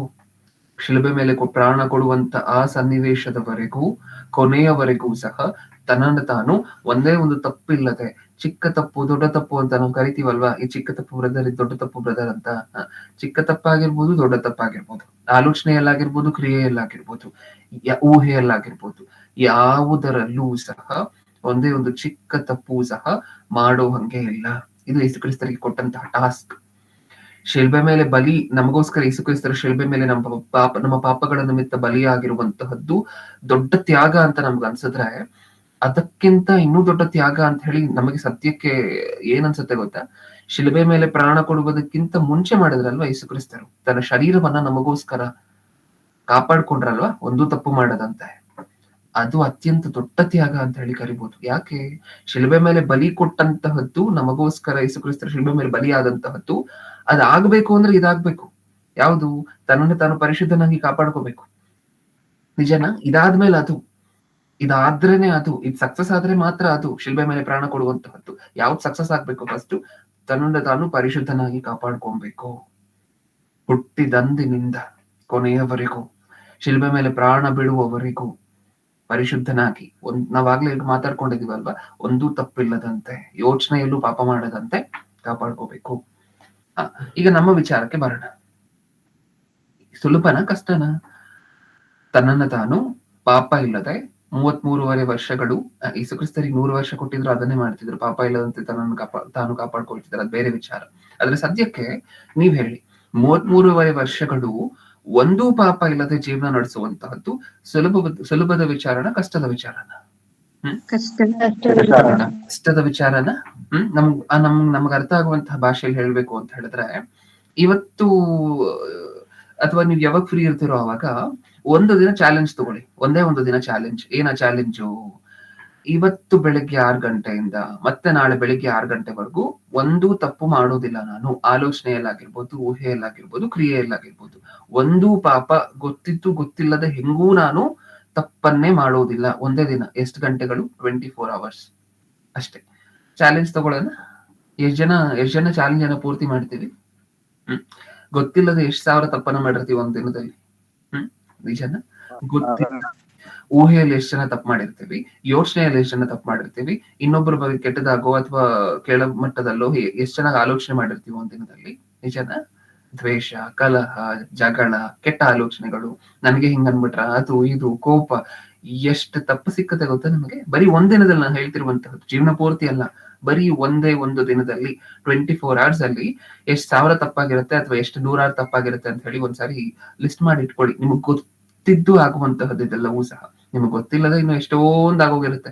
ಎಷ್ಟೊಂದ್ ಜನರ ಮನಸ್ಸನ್ನು ನೋಯಿಸಿರ್ತೇವೆ, ಎಷ್ಟೊಂದ್ ಜನರನ್ನ ಹರ್ಟ್ ಮಾಡಿರ್ತೇವೆ. ಹೌದಾ? ಒಂದು ದಿನದಲ್ಲಿ ಯೇಸು ಕ್ರಿಸ್ತರಿಗೆ ಕೊಟ್ಟಂತಹ ಟಾಸ್ಕ್ ಏನಿದೆ? ಇವ್ರು ಜೀವನ ಪೂರ್ತಿ ಒಂದೇ ಒಂದು ತಪ್ಪು ಸಹ ಮಾಡೋ ಹಂಗೆ ಇಲ್ಲ. ನಾವು ನಮ್ಮ ಮನಸ್ಸನ್ನ ಒಂದು ದಿನ ಹದ್ದುಬಸ್ತಿನಲ್ಲಿ ಇಟ್ಕೊಳ್ಲಿಕ್ಕೆ ಆಗ್ತಿಲ್ಲ ಅಲ್ವಾ? ನಾವಾಗ್ಲೇ ಮಾತಾಡ್ಕೊಂಡ್ವಿ, ಮನುಷ್ಯರ ಜೀವನ ಹೇಗಾಗೋಗಿದೆ ಅಂತ ಹೇಳಿದ್ರೆ, ಇವತ್ತು ಅನ್ಕೊಳ್ತೀವಿ ಪ್ರಾರ್ಥನೆ ಮಾಡ್ತೀವಿ ಡೈಲಿ ಅಂತ, ನಾಳೆಯಿಂದ ಮತ್ತೆ ಬ್ರೇಕ್. ಅಂದ್ರೆ ನಾವು ಒಂದು ಚಿಕ್ಕ ವಿಚಾರ, ಒಂದು ಒಳ್ಳೆ ಕೆಲಸವನ್ನ ಮಾಡ್ಬೇಕು ಅಂತ ಅನ್ಕೊಳ್ತಿದ್ವಿ ಚಿಕ್ಕದಾಗಿ, ಅದನ್ನೇ ಮಾಡ್ಲಿಕ್ಕೆ ಆಗ್ತಿಲ್ಲ ನಮ್ ಕೈಯಲ್ಲಿ. ಯೇಸು ಕ್ರಿಸ್ತರಿಗೆ ಹೇಗಿರ್ಬೋದು ಪ್ರಿಯರೇ, ಒಂದ್ಸಾರಿ ಅದನ್ನೇ ಅವರ ಜೀವನದ ಉದ್ದಕ್ಕೂ ಸಹ ನಡೆದಂತಹ ಘಟನೆಗಳನ್ನ ಒಂದ್ಸಾರಿ ನೋಡ್ಲಿಕ್ಕೆ ಪ್ರಯತ್ನ ಪಡೋಣ. ಅಂದ್ರೆ ಹೇಗೆಲ್ಲ ಪರೀಕ್ಷೆ ಆಗಿರ್ಬೋದು ಅವರ ಜೀವನದಲ್ಲಿ ಅವರಿಗೆ. ಹೌದಾ? ನಿಮಗೇನ್ ಅನ್ಸುತ್ತೆ? ನೀವು ಸುಳ್ಳು ಹೇಳಲ್ಲ ಅಂತ ಹೇಳಿ ದೇವ್ರ ಮುಂದೆ ಅರಿಕೆ ಮಾಡ್ಕೊಂಡಿರ್ತಾರೆ. ಮುಂದೆ ಸುಳ್ಳು ಹೇಳದೆ ಜೀವನ ಮಾಡ್ತೀನಿ ಅಂತಂದೆ, ಬರೀ ಜೀವನ ಪೂರ್ತಿ ಸುಳ್ಳುಗಳೇ ಆಗೋಗಿದೆ ಅಂತ ಹೇಳಿ ಅರಿಕೆ ಮಾಡ್ಕೊಂಡಿದ್ದೀರಾ. ಈಗ ಅರ್ಧ ಗಂಟೆ ಬಿಟ್ಟು ಇನ್ನೊಂದು ಸುಳ್ಳು ಹೇಳ್ತೀರಾ. ಅದಕ್ಕೆ ನೀವು ಕೊಡುವಂತಹ ಜಸ್ಟಿಫಿಕೇಶನ್ ಏನ್ ಗೊತ್ತಾ? ಅದಕ್ಕೆ ನಾವೆಲ್ಲರೂ ಕೊಡುವಂತಹ ಜಸ್ಟಿಫಿಕೇಶನ್ ಏನು? ಜಸ್ಟಿಫಿಕೇಶನ್ ಅಂದ್ರೆ ಸಮರ್ಥನೆ ಏನು? ಸುಳ್ಳು ಹೇಳಿದ ನಂತರ, ಸುಳ್ಳು ಹೇಳಲ್ಲ ಹೇಳಿದ್ವಿ, ಓಕೆ, ಅದಕ್ಕೆ ನಾವು ಕೊಡುವಂತ ಸಮರ್ಥನೆ ಏನು? Situation brother, situation. ಸುಳ್ಳು ಹೇಳ್ಬೇಕಾಗಿ ಬಂತು, ನಿಜನ? ಸಿಚುವೇಶನ್ ಅಂದ್ರೆ ನಮ್ಮ ಹತ್ರ ಕಾರಣಗಳಿರುತ್ತೆ. ನಾವು ಮಾಡುವಂತಹ ತಪ್ಪುಗಳಿಗೆಲ್ಲ ನಮ್ಮ ಹತ್ರ ರೆಡಿಯಾಗಿ ಒಂದೊಂದು ಕಾರಣಗಳಿರುತ್ತೆ. ಈಗ ನೀವ್ ಹೇಳಿ, ಯೇಸು ಕ್ರಿಸ್ತರು ಕಾರಣ ಕೊಡ್ಲಿಕ್ಕಾಗತ್ತಾ? ತಪ್ಪನ್ನ ಮಾಡಿ ತನ್ನ ಜೀವನದಲ್ಲೂ ಸಹ ಕಾರಣ ಕೊಡ್ಲಿಕ್ಕಾಗತ್ತಾ? ಇಷ್ಟಕ್ಕೂ ಅವರ ಮೇಲಿದ್ದಂತಹ ಬಾಧ್ಯತೆ ಎಷ್ಟು ದೊಡ್ಡದು ಗೊತ್ತಾ? ಅವರ ಮೇಲಿದ್ದಂತಹ ಬಾಧ್ಯತೆ ಏನು ಅಂತ ನಮ್ಗೆ ಅರ್ಥ ಆಗ್ಬೇಕಾದ್ರೆ, ಆಗಾಗ ಮನೆ ಯಜಮಾನ ಒಂದ್ ಮಾತನ್ನ ಮಾತಾಡ್ತಿರ್ತಾನೆ. ಏನು, ನನ್ನ ಒಬ್ಬನ ಬಗ್ಗೆ ಆದ್ರೆ ನಾನು ತಲೆ ಕೆಡಿಸ್ಕೊಳ್ತಿರ್ಲಿಲ್ಲ. ನನ್ನ ಒಬ್ಬನ ಬಗ್ಗೆ ಆದ್ರೆ ನಾನು ತಲೆ ಕೆಡಿಸ್ಕೊಳ್ತಿರ್ಲಿಲ್ಲ. ಯಾರ್ಯಾರಿದಾರೆ ನನಗೆ? ನನ್ನ ಕುಟುಂಬ ಇದೆ. ಮನೆ ಯಜಮಾನ ಮಾತಾಡುವಂತಹ ಮಾತು. ನನ್ನ ಕುಟುಂಬ ಇದೆ. ನನಗೆ ಹೆಂಡತಿ ಇದ್ದಾರೆ. ನನ್ನ ಮಕ್ಕಳಿದ್ದಾರೆ. ನನಗೆ ತಂದೆ ತಾಯಿ ಇದ್ದಾರೆ. ಅವ್ರನ್ನೆಲ್ಲ ನೋಡ್ಬೇಕಲ್ವಾ? ಅವ್ರೆಲ್ರೂ ಬೀದಿಗೆ ಬಂದ್ರೆ ನನ್ನ ಕೈ ತಡ್ಕೊಂಡು ನನ್ಗೊಬ್ಬನಿಗೆ ಏನಾದ್ರೂ ಪರವಾಗಿಲ್ಲ. ಅವ್ರಿಗೆಲ್ರಿಗೂ ಕಷ್ಟ ಬಂದ್ರೆ ನನ್ನ ಕೈ ತಡ್ಕೊಳ್ಲಿಕ್ಕೆ ಆಗೋದಿಲ್ಲ. ಇದರ ಅರ್ಥ ಏನು? ಹ್ಮ್ ಒಂದು ಕುಟುಂಬದಲ್ಲಿ ಒಂದು 10 ಜನ ಇದ್ರೆ ಅಥವಾ 5 ಜನ ಇದ್ರೆ ಅಷ್ಟು ಜನರ ಬಾಧ್ಯತೆಯೂ ಸಹ ನಿಮ್ಮ ಮೇಲಿದೆ. ಕುಟುಂಬದ ಯಜಮಾನನ ಮೇಲೆ. ಹೌದಾ? ಕುಟುಂಬದ ಯಜಮಾನನಾಗಿ ಅಷ್ಟು ಜನರ ಬಾಧ್ಯತೆಯೂ ಸಹ, ಅಷ್ಟು ಜನರ ಭಾರವೂ ಸಹ ನಿಮ್ಮ ಮೇಲಿದೆ. 10 ಜನ 5 ಜನರ ಭಾರ ನಿಮ್ಮ ಮೇಲೆ ಬಿದ್ರೆ ಏನಾಗೋಗುತ್ತಲ್ವಾ? ನಿಮ್ಮ ಮನಸ್ಸು ಎಷ್ಟು ಪ್ರೆಷರ್ ಫೀಲ್ ಆಗ್ತಿರುತ್ತೆ ನೋಡಿ. ಹೌದಾ? ನೀವ್ ಎಷ್ಟು ಯೋಚನೆ ಮಾಡ್ತೀರಾ? ಅಯ್ಯೋ ಏನು ಆಗ್ಬಾರ್ದು, ನಾನು ಒಬ್ನೇ ಇದ್ದಾಗ ಏನಾದ್ರೂ ಪರವಾಗಿಲ್ಲ, ನನ್ನ ಕುಟುಂಬ ಇದೆ ಅಂತ ಹೇಳ್ದ ಕೆಲಸ. ಒಂದು ಉದಾಹರಣೆ ನೋಡ್ಬೇಕು ಅಂತ ಹೇಳಿದ್ರೆ ಕೆಲಸ, ಉದ್ಯೋಗ. ಏನಂತ ಅನ್ನಿಸ್ತಿರುತ್ತೆ, ಉದ್ಯೋಗ ಹೋದ್ರೂ ಪರವಾಗಿಲ್ಲ, ನಾನು ಒಬ್ನೇ ಇದ್ರೆ ತಲೆ ಕೆಡಿಸ್ಕೊಳ್ತಿರ್ಲಿಲ್ಲ. ಆದ್ರೆ ನನ್ನ ಕುಟುಂಬ ನನ್ನ ಮೇಲೆ ಆಧಾರಗೊಂಡಿದ್ಯಲ್ವಾ? ಈಗ ಉದ್ಯೋಗ ಹೋದ್ರೆ ಹೇಗೆ? ಹೌದಾ? ಅಂದ್ರೆ ಅಷ್ಟು ಜನರ ಬಾಧ್ಯತೆ ನಮ್ಮ ಮೇಲೆ ಬೀಳ್ತಿರೋದಕ್ಕೆ ನಮ್ಮ ಮೇಲೆ ಇರುವಂತ ಎಕ್ಸ್ಟ್ರಾ ಪ್ರೆಷರ್ ಏನ್ ಗೊತ್ತಾ? ಎಕ್ಸ್ಟ್ರಾ ಭಾರ ಏನ್ ಗೊತ್ತಾ? ನನ್ನ ಕೆಲಸ ಯಾವುದೇ ಕಾರಣಕ್ಕೂ ಹೋಗ್ಬಾರ್ದು. ಅದು ನಮ್ಮ ಮೇಲಿರುವಂತ ಎಕ್ಸ್ಟ್ರಾ ಪ್ರೆಷರ್. ಹೌದಾ? 5 ಜನರ ಎಕ್ಸ್ಟ್ರಾ ಪ್ರೆಷರ್ ನಿಮ್ಮ ಮೇಲೆ ಬಿದ್ರೆ ಏನಾಗೋಗ್ತಿದ್ದೀರಾ ನೀವು? ನಿಜಾನ? ಈಗ ಯೋಚನೆ ಮಾಡಿ ನೋಡಿ. ಯೇಸುಕ್ರಿಸ್ತರ ಮೇಲೆ ಬಿದ್ದಂತಹ ಭಾರ 5 ಜನದ್ದ, 10 ಜನದ್ದ? ಹ್ಮ್ ಎಷ್ಟು ಜನದ್ದು? ಯೇಸುಕ್ರಿಸ್ತರ ಮೇಲೆ. ಪ್ರಪಂಚದಲ್ಲಿರೋರೆಲ್ಲರ ಮೇಲೆ. ಹೌದಾ? ಪ್ರಪಂಚದಲ್ಲಿ ಆದಾಮನ ಕಾಲದಿಂದ ಹಿಡಿದು ಕ್ರಿಸ್ತನು ಭೂಮಿಯ ಮೇಲೆ ಬರುವುದಕ್ಕಿಂತ ಮುಂಚೆ ಇದ್ದಂತಹ ಜನರ ಭಾರ ಯೇಸುಕ್ರಿಸ್ತರ ಮೇಲಿದೆ. ಕ್ರಿಸ್ತನ ಇದ್ದಂತಹ ಕಾಲದಲ್ಲಿ ಇದ್ದಂತಹ ಜನರ ಭಾರ ಯೇಸುಕ್ರಿಸ್ತರ ಮೇಲಿದೆ. ಕ್ರಿಸ್ತನು ಭೂಮಿಯ ಮೇಲೆ ಶರೀರಕ್ಕೆ ಸಂಬಂಧಪಟ್ಟಂತಹ ಜೀವನವನ್ನು ಮುಗಿಸ್ಕೊಂಡು ಮತ್ತೆ ಪರಲೋಕಕ್ಕೆ ಹೋದ ನಂತರ ಭೂಮಿಯ ಮೇಲಿರುವಂತಹ ಜನರ ಭಾರವೂ ಸಹ ಯೇಸುಕ್ರಿಸ್ತರ ಮೇಲೆ ಇದೆ. ಎಷ್ಟು ಕೋಟಿ ಜನ ಆದ್ರು? ಪ್ರಸ್ತುತ ಈಗ ಕರೆಂಟ್ ಪಾಪ್ಯುಲೇಷನ್ ಎಷ್ಟು ಪ್ರಪಂಚದ್ದು? 800 ಚಿಲ್ಲರೆ ಕೋಟಿನ. ಇವಾಗ್ಲೇ 800 ಕೋಟಿ ಜನ ಇದ್ದಾರೆ ಅಂತ ಹೇಳಿದ್ರೆ ಪ್ರಪಂಚದಲ್ಲಿ. ಇನ್ ಎಲ್ಲವನ್ನ ಒಂದ್ಸಾರಿ ಟೋಟಲ್ ಮಾಡಿ ನೋಡಿ ಒಂದ್ಸಾರಿ, ಎಷ್ಟು ಕೋಟಿ ಕೋಟಿ ಕೋಟಿ ಜನ ಇರ್ಬೋದು ಭೂಮಿಯ ಮೇಲೆ, ಇದ್ದಿರ್ಬೋದು, ಇನ್ ಮುಂದೆ ಬರ್ಬೋದು. ಹೌದಾ? ಅಷ್ಟೂ ಜನರ ಬಾಧ್ಯತೆ ಯಾರ ಮೇಲಿದೆ? ಯೇಸುಕ್ರಿಸ್ತರ ಮೇಲೆ. ಪ್ರೆಷರ್ ಅಂದ್ರೆ ಇದು ಒತ್ತಡ ಅಂತ ಹೇಳಿ ಕರಿತೀವಲ್ವಾ? ಇದು ಒತ್ತಡ ಅಂತ ಹೇಳಿದ್ರೆ, ನಾನು ಕಳೆದ ಸಾರಿ ನಿಮ್ಗೆ ಒಂದು ಎಕ್ಸಾಂಪಲ್ ಸಹ ಕೊಟ್ಟಿದ್ದೆ. ಏನು, ಖಾಲಿ ಚರ್ಚ್ ಇರ್ಬೇಕಾದ್ರೆ ಕರೆದು ಪ್ರಾರ್ಥನೆ ಮಾಡಿ ಅಂತ ಹೇಳಿದ್ರೆ ನಮ್ಗೇನು ಭಯ ಇರೋದಿಲ್ಲ. ಚರ್ಚ್ ಖಾಲಿ ಇದೆ ಅಂತ ಅನ್ಕೊಂಡು, ಜನ ಇಲ್ಲ ಅಂತ ಅನ್ಕೊಳ್ಳಿ. ನೀಟಾಗಿ ಬಂದು ಪ್ರಾರ್ಥನೆ ಮಾಡ್ತೀವ? ನಡ್ತೀವ ಅವಾಗ? ಇಲ್ಲ. ಯಾಕೆ? ಯಾರು ಜನ ಇಲ್ಲ ಮುಂದೆ. ಯಾವಾಗ ನಮಗ್ ನಡ್ಕ ಬರುವಂತಹದ್ದು, ಯಾವಾಗ ಪ್ರಾರ್ಥನೆ ಮಾಡ್ಬೇಕು ಅಂದಾಗ, ಸತ್ಯವೇದ ಓದ್ಬೇಕು ಅಂದಾಗ ನಮಗ್ ನಡ್ಕ ಬರುವಂತಹದ್ದು, ಭಯ ಆಗುವಂತಹದ್ದು ಯಾವಾಗ? ಎಲ್ಲರೂ ಇರ್ಬೇಕಾದ್ರೆ. ಹೌದಾ? ಸೆಮಿನಾರ್ಗಳಲ್ಲಿ ಒಂದು 100 ಜನ 200 ಜನ ಸೇರಿರ್ಬೇಕಾದ್ರೆ ಪ್ರಾರ್ಥನೆ ಕರೆದ್ರು ಅಂತ ಅನ್ಕೊಳ್ಳಿ, ಅವಾಗ ನಡ್ಕ ಬರುತ್ತೆ ತುಂಬಾ ಜನರಿಗೆ. ಹೌದಾ? ಏನಕ್ಕೋಸ್ಕರ? ಅಷ್ಟೊಂದ್ ಜನ ಇದಾರಲ್ವಾ ಸಭೆಯಲ್ಲಿ, ಅಷ್ಟೊಂದ್ ಜನ ಕೂಡಿದಾರಲ್ವಾ? ಅಷ್ಟು ಜನರ ಮುಂದೆ ಮಾಡ್ಬೇಕಾ ನಾನು ಈ ಕೆಲಸವನ್ನ? ಅಷ್ಟು ಜನರ ಮುಂದೆ ಮಾಡ್ಬೇಕಾ ಈ ಕೆಲಸವನ್ನ ನಾನು? ಒತ್ತಡ. ಅದು ನಿಮಗೆ ಒತ್ತಡ. 200 ಜನರ ಒತ್ತಡ ಹೆಂಗಿರುತ್ತೆ ಆ ಟೈಮಲ್ಲಿ? 200 ಜನರ ಒತ್ತಡನೇ ಹೆಂಗಿದೆ ಅಂತ ಹೇಳಿದ್ರೆ, ಪ್ರಪಂಚ ಪೂರ್ತಿ ಯಾರನ್ನ ಆಧಾರ ಮಾಡ್ಕೊಂಡು ಬದುಕ್ಲಿಕ್ಕೆ ರೆಡಿ ಇದೆ ಈಗ? ಯೇಸುಕ್ರಿಸ್ತರನ್ನ ಆಧಾರ ಮಾಡ್ಕೊಂಡ್ಲಿಕ್ಕೆ ರೆಡಿ ಇದೆ. ಅದಕ್ಕೋಸ್ಕರ ಯೇಸುಕ್ರಿಸ್ತರು ಮಾಡ್ಬೇಕಾಗಿರುವಂತ ಕೆಲಸ ಏನು? ಜೀವನದುದ್ದಕ್ಕೂ ಸಹ ಒಂದೇ ಒಂದು ತಪ್ಪು, ಚಿಕ್ಕ ಪಾಪನೂ ಸಹ ಮಾಡುವಂಗಿಲ್ಲ. ಹೌದಾ? ಅಷ್ಟು ಕೋಟ್ಯಾನು ಕೋಟಿ ಜನರ ಭವಿಷ್ಯತ್, ಫ್ಯೂಚರ್ ಯಾರ ಮೇಲೆ ಡಿಪೆಂಡ್ ಆಗಿದೆ ಗೊತ್ತಾ? ಯೇಸುಕ್ರಿಸ್ತರು ಆ 33 ವರ್ಷ ಹೇಗ್ ಜೀವನ ಮಾಡ್ತಾರೆ ಅನ್ನೋದ್ರ ಮೇಲೆ ಡಿಪೆಂಡ್ ಆಗಿದೆ. ಒಂದು ತಪ್ಪು ಮಾಡದೆ ಜೀವನ ಮಾಡ್ತಾರ, ಒಂದು ಪಾಪ ಮಾಡದೆ ಜೀವನ ಮಾಡ್ತಾರ ಅನ್ನೋದ್ರ ಮೇಲೆ ಡಿಪೆಂಡ್ ಆಗಿದೆ. ಈಗ ಯೇಸುಕ್ರಿಸ್ತರು ಇದನ್ನ ತಗೊಂಡ್ರ, ನಾನು ಜೀವನ ಮಾಡ್ತೀನಿ ಇಷ್ಟು ಜನರಿಗೋಸ್ಕರ, ಇಷ್ಟು ಜನರನ್ನ ರಕ್ಷಿಸ್ಕೊಳ್ಲಿಕ್ಕೋಸ್ಕರ ನಾನು ಒಂದೇ ಒಂದು ತಪ್ಪು ಸಹ ಮಾಡದೆ ಇರ್ಲಿಕ್ಕೆ ರೆಡಿ ಅಂತ ಹೇಳಿ ಅದನ್ನ ತಗೊಂಡ್ರೆ, ಅಕ್ಸೆಪ್ಟ್ ಮಾಡಿದ್ರು. ಓಕೆ, ಅಕ್ಸೆಪ್ಟ್ ಮಾಡಿ ನಮ್ಮ ತರ ಒಂದೇ ಒಂದು ಗಂಟೆಯಲ್ಲಿ ಅದನ್ನ ಮುರಿದಂತವ್ರಲ್ಲ. ನಮ್ಗೆ ಅರ್ಥ ಆಯ್ತಾ? ನಾವು ಅಕ್ಸೆಪ್ಟ್ ಮಾಡ್ತೀವಿ, ತಂದೆ ಇವತ್ತಿಂದ ಫುಲ್ ಸತ್ಯವೇದನೆ, ಇವತ್ತಿಂದ ಫುಲ್ ಪ್ರಾರ್ಥನೆನೇ ನನ್ನ ಜೀವನ, ಇದು ನಾವು ಪ್ರಾಮಿಸ್ ಮಾಡುವಂತಹದ್ದು ದೇವರಿಗೆ. ಮತ್ತೆ ಒಂದು ಗಂಟೆಯಲ್ಲಿ ಅದನ್ನ ಪೀಸ್ ಮಾಡಿರ್ತೀವಿ, ಮುರಿದು. ಹೌದಾ? ಪ್ರಾಮಿಸ್ ಅನ್ನ ಮುರಿದಿರ್ತೀವಿ. ಯೇಸುಕ್ರಿಸ್ತರು ಸಹ ಅದನ್ನ ತಗೊಂಡ್ರು, ಆ ಚಾಲೆಂಜ್ ಅನ್ನ ತಗೊಂಡ್ರು ನಮಗೋಸ್ಕರ, ಆ ಬಾಧ್ಯತೆಯನ್ನ ತಗೊಂಡ್ರು ನಮಗೋಸ್ಕರ. ಒಂದು ಗಂಟೆಯಲ್ಲಿ ಮುರಿಲಿಲ್ಲ ಅವರು, ಅದನ್ನ ಪೂರ್ತಿಯಾಗಿ ಮಾಡಿ ನೆರವೇರಿಸಿದ್ರು. ನಿಜನಾ? ನಾವೇನ್ ಕಲಿಬೇಕು ಇಷ್ಟಕ್ಕೂ ಯೇಸು ಕ್ರಿಸ್ತರನ್ನ ನೋಡಿ ಅಂತ ಹೇಳಿದ್ರೆ ಆ ಪಟ್ಟನ್ನ ಒಂದ್ಸಲಿ ನೋಡಿ. ಯೇಸು ಕ್ರಿಸ್ತರ ಮನಸ್ಸಿನಲ್ಲಿದ್ದಂತಹ ಆ ಪಟ್ಟಿ ಏನದೆ, ತಾನು ಅನ್ಕೊಂಡಂತಹ ಕೆಲಸ, ತನ್ನ ತಂದೆ ತನಗೆ ಒಪ್ಪಿಸಿದಂತಹ ಕೆಲಸ ಏನು, ಪರಿಶುದ್ಧವಾಗಿ ಜೀವನ ಮಾಡಬೇಕು, ಕೊನೆಯಲ್ಲಿ ಭೂಮಿಯ ಮೇಲಿರುವಂತಹ ಎಲ್ಲಾ ಮನುಷ್ಯರ ನಿಮಿತ್ತ ಪ್ರಾಣ ಕೊಡ್ಬೇಕು. ಹೌದಾ? ಅದನ್ನ ಯಾರು ಮುಂದೆ ಬಂದು ನಂಬಿ ಒಪ್ಕೊಳ್ತಾರೋ ಅವ್ರು ರಕ್ಷಿಸಲ್ಪಡ್ತಾರೆ. ಓಕೆ, ಈಗ ಎಲ್ಲರ ನಿಮಿತ್ತ ಪ್ರಾಣ ಕೊಡ್ಬೇಕಾ? ಅದಕ್ಕಿಂತ ಹಿಂದೆ ಇನ್ನೇನ್ ಮಾಡ್ಬೇಕು ಅಂತ ನಾನು ಈಗಾಗ್ಲೇ ಹೇಳಿದ್ದೆ, ಪರಿಶುದ್ಧವಾಗಿ ಜೀವನ ಮಾಡ್ಬೇಕು. ನಾವಾಗ್ಲೇ ಮಾತಾಡ್ಕೊಂಡು ಅಲ್ವಾ, 24 hours ಹಿಂಗ್ ಜೀವನ ಮಾಡುವಂತಹದ್ದು ಎಷ್ಟು ಕಷ್ಟ ಅಲ್ವಾ? 24 hours ಹಿಂಗ್ ಜೀವನ ಮಾಡುವಂತಹದ್ದು ಎಷ್ಟು ಕಷ್ಟ ಅಲ್ವಾ? ಜೀವನದುದ್ದಕ್ಕೂ ಮಾಡ್ಬೇಕು ಅಂತ ಹೇಳಿದ್ರೆ ಯಾವ್ಯಾವ ವಯಸ್ಸಲ್ಲಿ ಮಾಡ್ಬೇಕು? ಚಿಕ್ಕ ವಯಸ್ಸಲ್ಲೂ ಮಾಡ್ಬೇಕಾ? ಯವ್ವನ ವಯಸ್ಸಲ್ಲೂ ಮಾಡ್ಬೇಕಾ? ಟೀನೇಜ್ ಅಲ್ಲೂ ಮಾಡ್ಬೇಕಾ? ನಾವಿಷ್ಟಕ್ಕೂ ಚಿಕ್ಕ ವಯಸ್ಸಲ್ಲೇ ನಮ್ಮ ಚರಿತ್ರೆ ಎಂತದ್ದು ಅಂದ್ರೆ, ಮನುಷ್ಯರ ಚರಿತ್ರೆ ಎಂತಹದ್ದು ಅಂತ ಹೇಳಿದ್ರೆ ಚಿಕ್ಕ ವಯಸ್ಸಲ್ಲೇ ಚಿಕ್ಕ ವಯಸ್ಸಲ್ಲಿ ಚಾಕ್ಲೇಟ್ಗೋಸ್ಕರ ಸುಳ್ಳು ಹೇಳಿದೀವ? ಚಿಕ್ಕ ವಯಸ್ಸಲ್ಲಿ ಚಾಕ್ಲೇಟ್ಗೋಸ್ಕರ ಸುಳ್ಳು ಹೇಳಿದೀವ? ಹೇಳಿಲ್ಲ ಅನ್ನುವಂಥವ್ರು ಯಾರಾದ್ರೂ ಇದ್ದೀರಾ? ತಿನ್ನುವಂತ ಐಟಮ್ಗಳಿಗೋಸ್ಕರ ಚಿಕ್ಕ ವಯಸ್ಸಲ್ಲಿ, ಅಥವಾ ತಿನ್ನುವುದಕ್ಕೆ ಆಸೆ ಪಟ್ಟಿರುವಂತಹದ್ದು, ಹೆಚ್ಚಾಗಿ ಆಸೆ ಪಟ್ಟಿರುವಂತಹದ್ದು ಇದೆಯಾ? ಇನ್ನೊಬ್ರ ಹತ್ರ ಚಾಕ್ಲೇಟ್ ಕಿತ್ಕೊಂಡ್ ತಿಂದಂತ ಉದಾಹರಣೆಗಳು ಇದೆಯಾ? ಚಿಕ್ಕ ವಯಸ್ಸಲ್ವಾ, ನಮಗೇನ್ ಗೊತ್ತಾಗತ್ತೆ?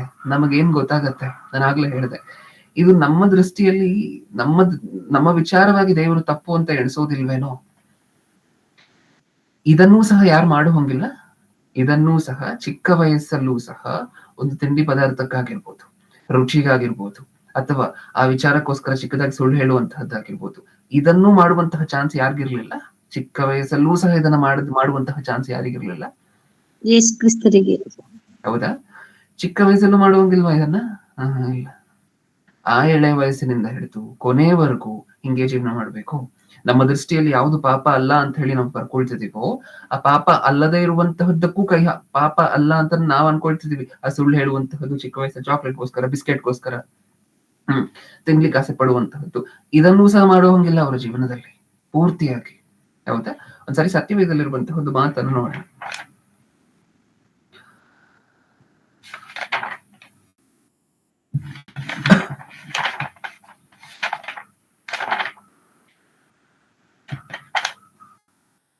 ಇಬ್ರಿಯರಿಗೆ ಬರೆದ ಪತ್ರಿಕೆ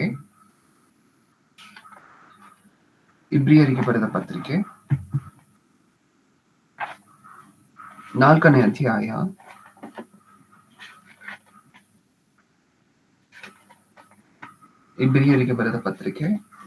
ಅಧ್ಯಾಯ 14ನೇ ವಚನ, 4:14.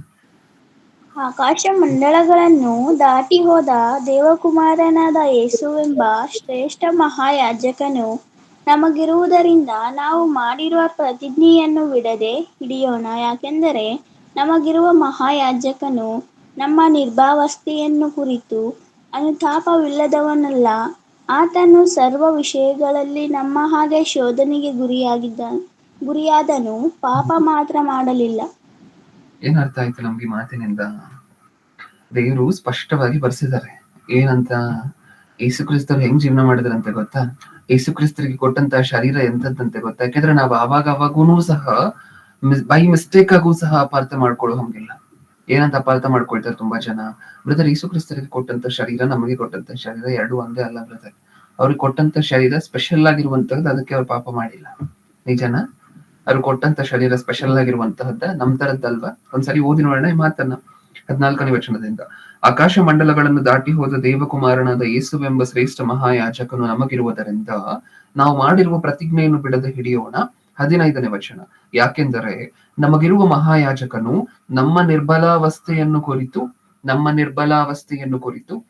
ನಿರ್ಬಲಾವಸ್ಥೆ ಅಂತ ಹೇಳಿದ್ರೆ ಶರೀರಕ್ಕೆ ಸಂಬಂಧಪಟ್ಟಿರುವಂತಹದ್ದು. ನಿರ್ಬಲ, ಬಲ ಇಲ್ಲದೆ ಇರುವಂತಹ ಅವಸ್ಥೆ. ಹೌದಾ? ಈ ಶರೀರಕ್ಕೆ ಅದೇ ಅವಸ್ಥೆ ಇದೆಯಲ್ವಾ? ಮಾಡಬಾರ್ದು ಅಂತ ಅನ್ಕೊಂಡಿರುವಂತ ಕೆಲಸವನ್ನ ಮಾಡು ಅನ್ನತ್ತೆ. ನಿಜನಾ? ನೋಡ್ಬಾರ್ದು ಅಂತ ಅನ್ಕೊಂಡಿರುವಂತ ವಿಚಾರವನ್ನ ನೋಡು ಅನ್ನತ್ತೆ. ತಿನ್ಬಾರ್ದು ಅಂತ ಅನ್ಕೊಂಡಿರುವಂತ ವಿಚಾರವನ್ನ ತಿನ್ನು ಅನ್ನತ್ತೆ. ಹೌದಾ? ಇದು ಶರೀರಕ್ಕಿರುವಂತ ನಿರ್ಬಲಾವಸ್ಥೆ. ನಿಜನಾ? ಮುಂದೆ ಓದೋಣ. ಯಾಕೆಂದರೆ ನಮಗಿರುವ ಮಹಾಯಾಜಕನು ನಮ್ಮ ನಿರ್ಬಲಾವಸ್ಥೆಯನ್ನು ಕುರಿತು ಅನುತಾಪವಿಲ್ಲದೆ ಇರುವಂತವನಲ್ಲ. ಅಂದ್ರೆ ನಮ್ಮ ಶರೀರ ಹೇಗೆ ಕೋರಿಕೆಗಳನ್ನು ವ್ಯಕ್ತಪಡಿಸುತ್ತೋ, ನಮ್ಮ ಶರೀರ ಬಿರಿಯಾನಿ ತಿನ್ಬೇಕು ಅಂತ ಅನ್ಸುತ್ತಾ ನಮಗೆ? ಅದ್ ತಿನ್ಬೇಕು ಇದ್ ತಿನ್ಬೇಕು ಅಂತ ಅನ್ಸುತ್ತೆ. ಯೇಸು ಕ್ರಿಸ್ತರಿಗೆ ದೇವರು ಕೊಟ್ಟಿರುವಂತಹ ಶರೀರನು ಎಂತಹದ್ದಂತೆ? ಹಂಗೆ ಹೇಳುವಂತಹದ್ದೇ ಅಂತೆ. ಈ ಸಜೆಷನ್ಸ್ ಏನ್ ಕೆಟ್ಟ ಕೆಟ್ಟ ಸಜೆಷನ್ಸ್ ನಮ್ಮ ಶರೀರ ಕೊಡುತ್ತಲ್ವಾ, ಈ ತಪ್ಪು ಮಾಡು, ಆ ತಪ್ಪು ಮಾಡು, ಇನ್ನೊಬ್ರು ಬಗ್ಗೆ ಕೆಟ್ಟದಾಗಿ ಯೋಚನೆ ಮಾಡು, ಸುಳ್ಳು ಹೇಳು, ಪಾಪ ಮಾಡು, ಮೋಸ ಮಾಡು ಅಂತ ಹೇಳಿ ನಮ್ಮ ಶರೀರ ಏನು ಸಜೆಷನ್ಸ್ ಅನ್ನ ಕೊಡುತ್ತೋ, ನಮ್ಮ ಶರೀರ ಹೇಗೆ ಪ್ರೇರೇಪಿಸುತ್ತೋ, ಏಸು ಕ್ರಿಸ್ತರು ಹೊತ್ಕೊಂಡಂತಹ ಶರೀರನೂ ಸಹ ನಮ್ಮ ರೀತಿಯಾಗಿರುವಂತಹ ಶರೀರನೇ. ಏಸು ಕ್ರಿಸ್ತರು ಹೊತ್ಕೊಂಡಿದ್ದಂತಹ ಶರೀರನೂ ಸಹ ಏಸು ಕ್ರಿಸ್ತರಿಗೆ ಏನ್ ಹೇಳ್ಕೊಡ್ತಿತ್ತು? ಪಾಪ ಮಾಡು, ತಪ್ಪು ಮಾಡು, ಸುಳ್ಳು ಹೇಳು, ನೀನ್ ಇಷ್ಟ ಜನಕ್ಕೋಸ್ಕರ ಬಲಿಯಾಗ್ಬೇಕಾ? ನೀನ್ ಇಷ್ಟ ಜನಕ್ಕೋಸ್ಕರ ನಿನ್ನ ಶರೀರವನ್ನು ಪರಿಶುದ್ಧವಾಗಿ ಕಾಪಾಡ್ಕೊಬೇಕಾ? ಪರವಾಗಿಲ್ಲ ಅಲ್ಲೋ ಒಂದ್ ತಪ್ಪು ಮಾಡಿದ್ರು ಸಹ. ಯಾರ್ಯಾರು ತಪ್ಪು ಮಾಡಿಲ್ಲ ಜೀವನದಲ್ಲಿ? ನೋಹನು ಒಂದ್ ತಪ್ಪು ಮಾಡಿಲ್ವಾ ತನ್ನ ಜೀವನದಲ್ಲಿ? ಅಬ್ರಹಾಮನು ಒಂದ್ ತಪ್ಪು ಮಾಡಿಲ್ವಾ? ದಾವಿದನು ಒಂದ್ ತಪ್ಪು ಮಾಡಿಲ್ವಾ? ದಾವಿದನ ಮಗ ಸೊಲೊಮೋನನು ಒಂದ್ ತಪ್ಪು ಮಾಡಿಲ್ವಾ? ನೀನ್ ಮಾಡೋದ್ರಲ್ಲಿ ಏನ್ ತಪ್ಪು ಅಂತ ಏಸು ಕ್ರಿಸ್ತರು ಹೊತ್ಕೊಂಡಂತಹ ಶರೀರನೂ ಸಹ ಏಸು ಕ್ರಿಸ್ತರಿಗೆ ಪ್ರೇರೇಪಣೆ ಕೊಡುವಂತಹ ಶರೀರನೇ ಅಂತೆ. ಹೌದಾ? ಅಷ್ಟು ಪ್ರೇರೇಪಣೆ ತನ್ನ ಶರೀರ ಕೊಟ್ಟರೂ ಸಹ ಏಸು ಕ್ರಿಸ್ತರು ಮಾತ್ರ ಏನ್ ಮಾಡಿಲ್ವಂತೆ. ಮುಂದೆ ಹೋಗೋಣ. ಮತ್ತೆ 15ನೇ ವಚನದಿಂದ, ಯಾಕೆಂದರೆ ನಮಗಿರುವ ಮಹಾಯಾಜಕನು ನಮ್ಮ ನಿರ್ಬಲಾವಸ್ಥೆಯನ್ನು ಕುರಿತು ಅನುತಾಪವಿಲ್ಲದವನಲ್ಲ, ಆತನು ಸರ್ವ ವಿಷಯಗಳಲ್ಲಿ ನಮ್ಮ ಹಾಗೆ ಶೋಧನೆಗೆ ಗುರಿಯಾದನು. ನಿಜವಾಗ್ಲೂ ಹೇಳ್ಬೇಕಂದ್ರೆ ಏಸು ಕ್ರಿಸ್ತರಿಗೆ ಬಂದಂತಹ ಶೋಧನೆ ನಮಗೆ ಬಂದಿಲ್ಲ. ನಾವು ಚಿಕ್ಕ ಚಿಕ್ಕ ಶೋಧನೆ ಬಂದ್ರೆ, ಆ ಶೋಧನೆ ಬಂತು ಬ್ರದರ್, ಪಾಪ ಮಾಡಿದ್ವಿ, ತಡಿಲಿಕ್ಕೆ ಆಗೋದಿಲ್ಲ ಬ್ರದರ್. ನಾನಾಗ್ಲೇ ಹೇಳಿದ್ನಲ್ಲ, ಮದ್ಯಪಾನ ಮಾಡುವಂತಹ ವ್ಯಕ್ತಿ ಬೆಳಗ್ಗೆ ದಿನಾ ಮಾಡಬಾರ್ದು ಅಂತ ಅನ್ಕೋತಾನೆ, ರಾತ್ರಿ ದಿನಾ ಮಾಡಿ ಮನೆಗೆ ಬರ್ತಾನೆ. ಕಾರಣ ಏನು? ರಾತ್ರಿ ಬರ್ತಾ ತನ್ನ ಮನಸ್ಸು ತನ್ಗೆ ಹೇಳುತ್ತೆ, ಇವತ್ ಕುಡಿದ್ರೆ ಏನ್ ತಪ್ಪಿಲ್ಲ ಅಲ್ವಾ, ಇವತ್ ನಾಳೆಯಿಂದ ಬಿಟ್ಟರೆ ಪರವಾಗಿಲ್ಲ ಅಂತ ಹೇಳ್ಕೊಡುತ್ತೆ ಈ ವ್ಯಕ್ತಿಗೆ ತನ್ನ ಮನಸ್ಸು. ಮನಸ್ಸಿನ ಮಾತನ್ನ ಕೇಳ್ಕೊಂಡು ಶರೀರ ಕೊಡುವಂತಹ ಪ್ರೇರೇಪಣೆಯನ್ನು ತಗೊಂಡು ಪಾಪ ಮಾಡಿ ಮುಗಿಸ್ತಾನೆ. ಈ ರೀತಿ ಪ್ರೇರೇಪಣೆ ಕೊಡುವಂತಹ, ಕೆಟ್ಟದ್ದನ್ನ ಮಾಡುವುದಕ್ಕೆ ಉತ್ತೇಜಿಸುವಂತಹ, ಕೆಟ್ಟದ್ದನ್ನ ಮಾಡುವುದಕ್ಕೆ ಪ್ರೇರೇಪಣೆ ಕೊಡುವಂತಹ ಶರೀರನೇ ಯೇಸುಕ್ರಿಸ್ತರು ಸಹ ಹೊತ್ಕೊಂಡಂತಹದ್ದು. ಅದಕ್ಕೆ ಬರ್ದಿರುವಂತಹದ್ದು, ಯೇಸುಕ್ರಿಸ್ತರಿಗೂ ಶೋಧನೆ ಬಂತ. ಅಪವಾದಿ ಯೇಸುಕ್ರಿಸ್ತರ ಹತ್ರ ಬಂದು ಏನನ್ನ ಕೊಟ್ಟ? ಕಲ್ಲನ್ನ ಕೊಟ್ಟ. ಏನ್ ಮಾಡ್ಕೊಂಡು ತಿನ್ನು ಅಂತ? ರೊಟ್ಟಿ ಮಾಡ್ಕೊಂಡು ತಿನ್ನು ಅಂತ ಹೇಳ್ದ. ಹೌದಾ? ನೀವ್ ಯೋಚನೆ ಮಾಡಿ ನೋಡಿ ಒಂದ್ಸಾರಿ. ಯೇಸುಕ್ರಿಸ್ತರ ಸ್ಟೇಟಸ್ ಏನು, ಅಪವಾದಿಯ ಸ್ಟೇಟಸ್ ಏನು? ಒಂದ್ಸಾರಿ ಯೋಚನೆ ಮಾಡಿ ಇದರ ಬಗ್ಗೆ.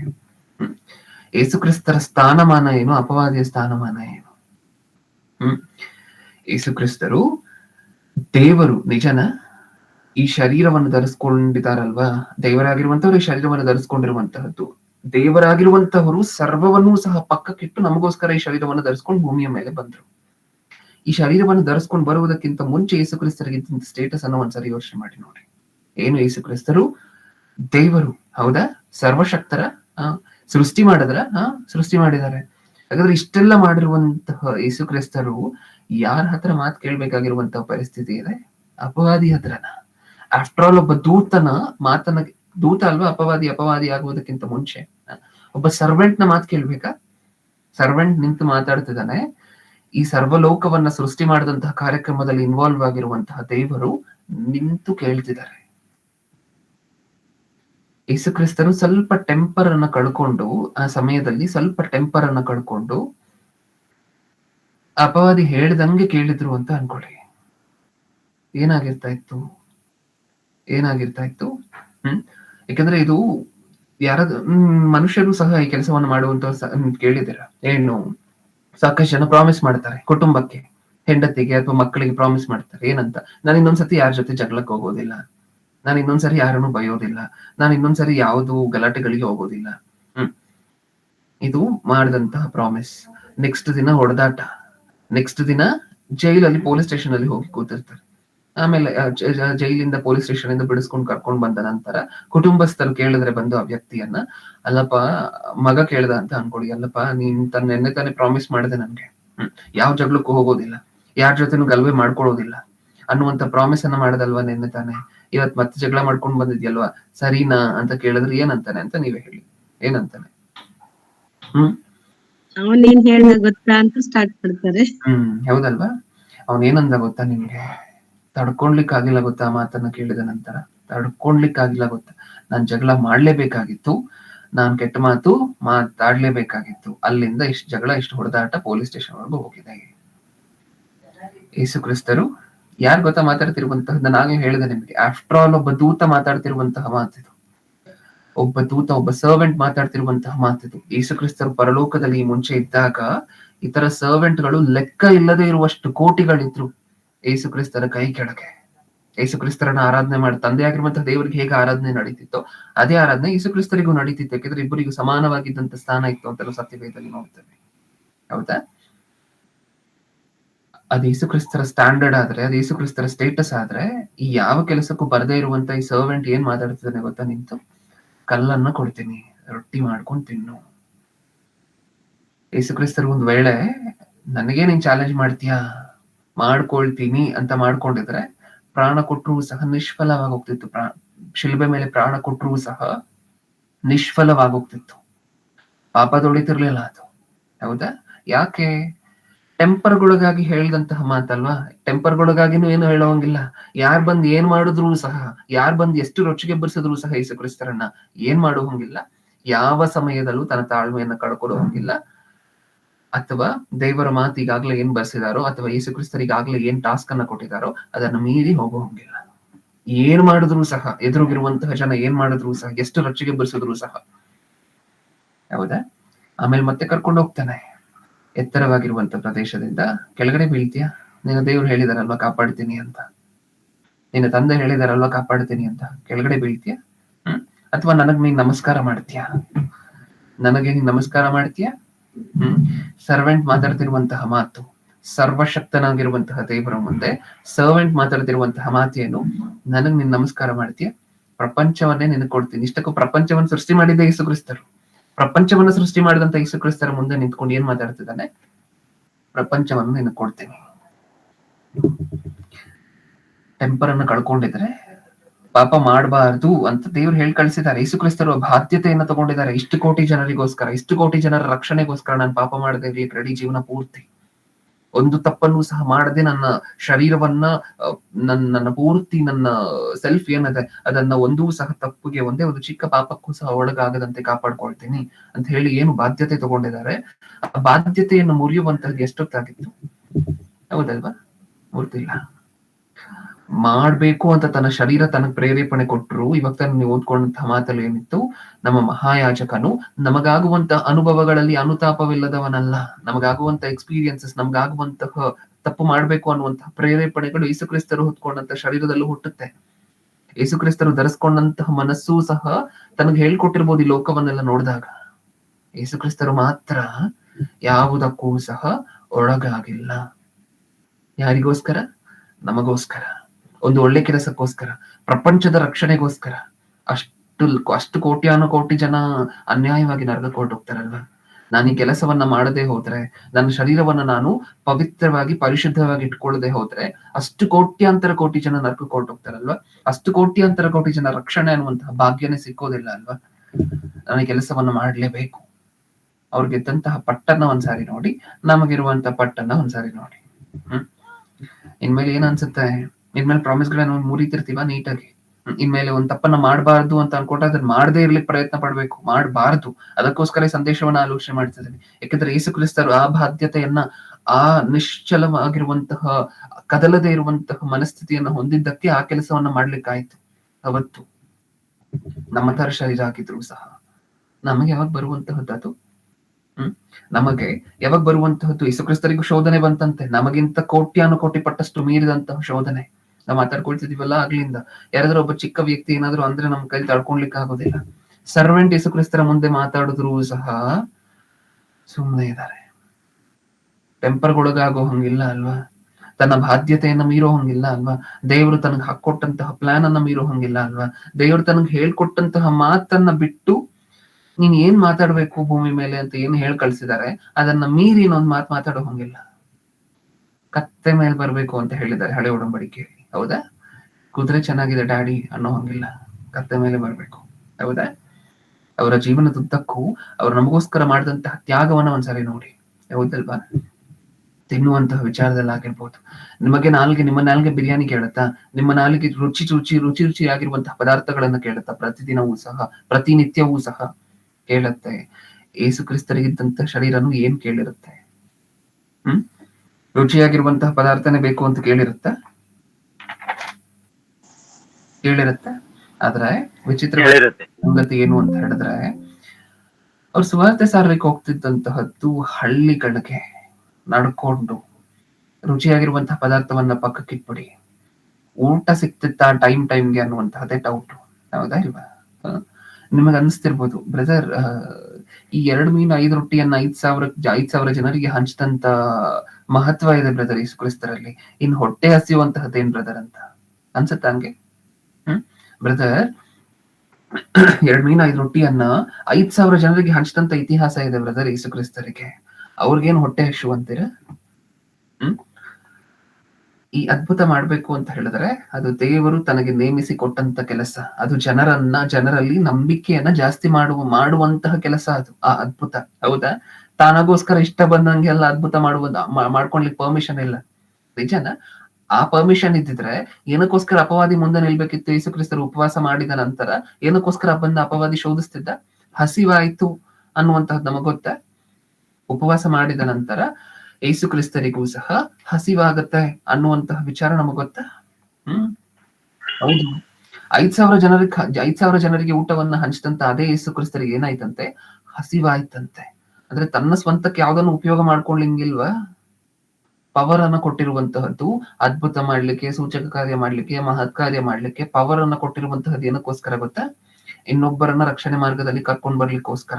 ಈ ಭೂಮಿಯ ಮೇಲೆ ಯೇಸು ಕ್ರಿಸ್ತರು ಜೀವನ ಮಾಡ್ಬೇಕಾದ್ರೆ ಯೇಸು ಕ್ರಿಸ್ತರಿಗಿದ್ದಂತಹ ಲಿಮಿಟೇಷನ್ಸ್ ನ ಬಗ್ಗೆ ಮಾತಾಡ್ಕೊಳ್ತಿದ್ವಿ, ಬೌಂಡ್ರೀಸ್, ಚೌಕಟ್ಟಿನ ಬಗ್ಗೆ ಮಾತಾಡ್ಕೊಳ್ತಿದ್ವಿ. ಅದು ಯೇಸು ಕ್ರಿಸ್ತರು ದೇವ್ರೆ, ಯೇಸು ಕ್ರಿಸ್ತರು ಸರ್ವಶಕ್ತರೇ. ಆದ್ರೆ ಈ ಭೂಮಿಯ ಮೇಲಿರುವಂತಹ ಆ 33.5 ವರ್ಷ ಏನೂ ಇಲ್ಲದವರಾಗಿ, ತನಗೋಸ್ಕರ ಏನು ಮಾಡ್ಕೊಳ್ದೆ ಇರುವಂತವರಾಗಿ ಆ ತರನೇ ಜೀವನ ಮಾಡ್ಬೇಕು. ನಿಜನಾ? ಓಕೆ. ಇಷ್ಟಕ್ಕೂ ಆ ಸ್ಥಿತಿಯಲ್ಲೂ ಸಹ ತಪ್ಪು ಮಾಡ್ಲಿಕ್ಕೆ ಎಲ್ಲ ಅವಕಾಶ ಇದ್ರೂ ಸಹ, ತಪ್ಪು ಮಾಡ್ಲಿಕ್ಕೆ ಪ್ರತಿಯೊಂದೊಂದರ ಪ್ರೇರೇಪಣೆ ಇದ್ರೂ ಸಹ ಮಾಡದೆ ಜೀವನ ಮಾಡ್ಬೇಕು ನಮಗೋಸ್ಕರ. ನಾವ್ ಯಾವತ್ ಯೋಚನೆ ಮಾಡಿದೀವಿ ತರ? ನಾವು ನಮ್ಮ ಜೀವನಗಳಲ್ಲಿ ಯಾವತ್ ಯೋಚನೆ ಮಾಡಿದೀವಿ ತರ? ಒಬ್ಬ ಮನುಷ್ಯನನ್ನ ರಕ್ಷಣೆ ಮಾರ್ಗದಲ್ಲಿ ಕರ್ಕೊಂಡ್ ಬರ್ಲಿಕ್ಕೋಸ್ಕರನೋ, ಅಥವಾ ನಮ್ಮ ಕುಟುಂಬಗಳನ್ನ ನಾವು ರಕ್ಷಣೆ ಮಾರ್ಗದಲ್ಲಿ ಕರ್ಕೊಂಡ್ ಬರ್ಲಿಕ್ಕೋಸ್ಕರನೋ ನಾನು ಈ ತ್ಯಾಗ ಮಾಡ್ಲಿಕ್ಕೆ ರೆಡಿ ಅಂತ ಹೇಳಿ ನಾವ್ ಯಾವತ್ ಯೋಚನೆ ಮಾಡಿದ್ದೀವಿ? ನಮಗ್ ಜ್ಞಾನನೇ ಇರೋದಿಲ್ಲ ಯಾವ ಕಡೆನೂ ಸಹ. ನಿಜನಾ?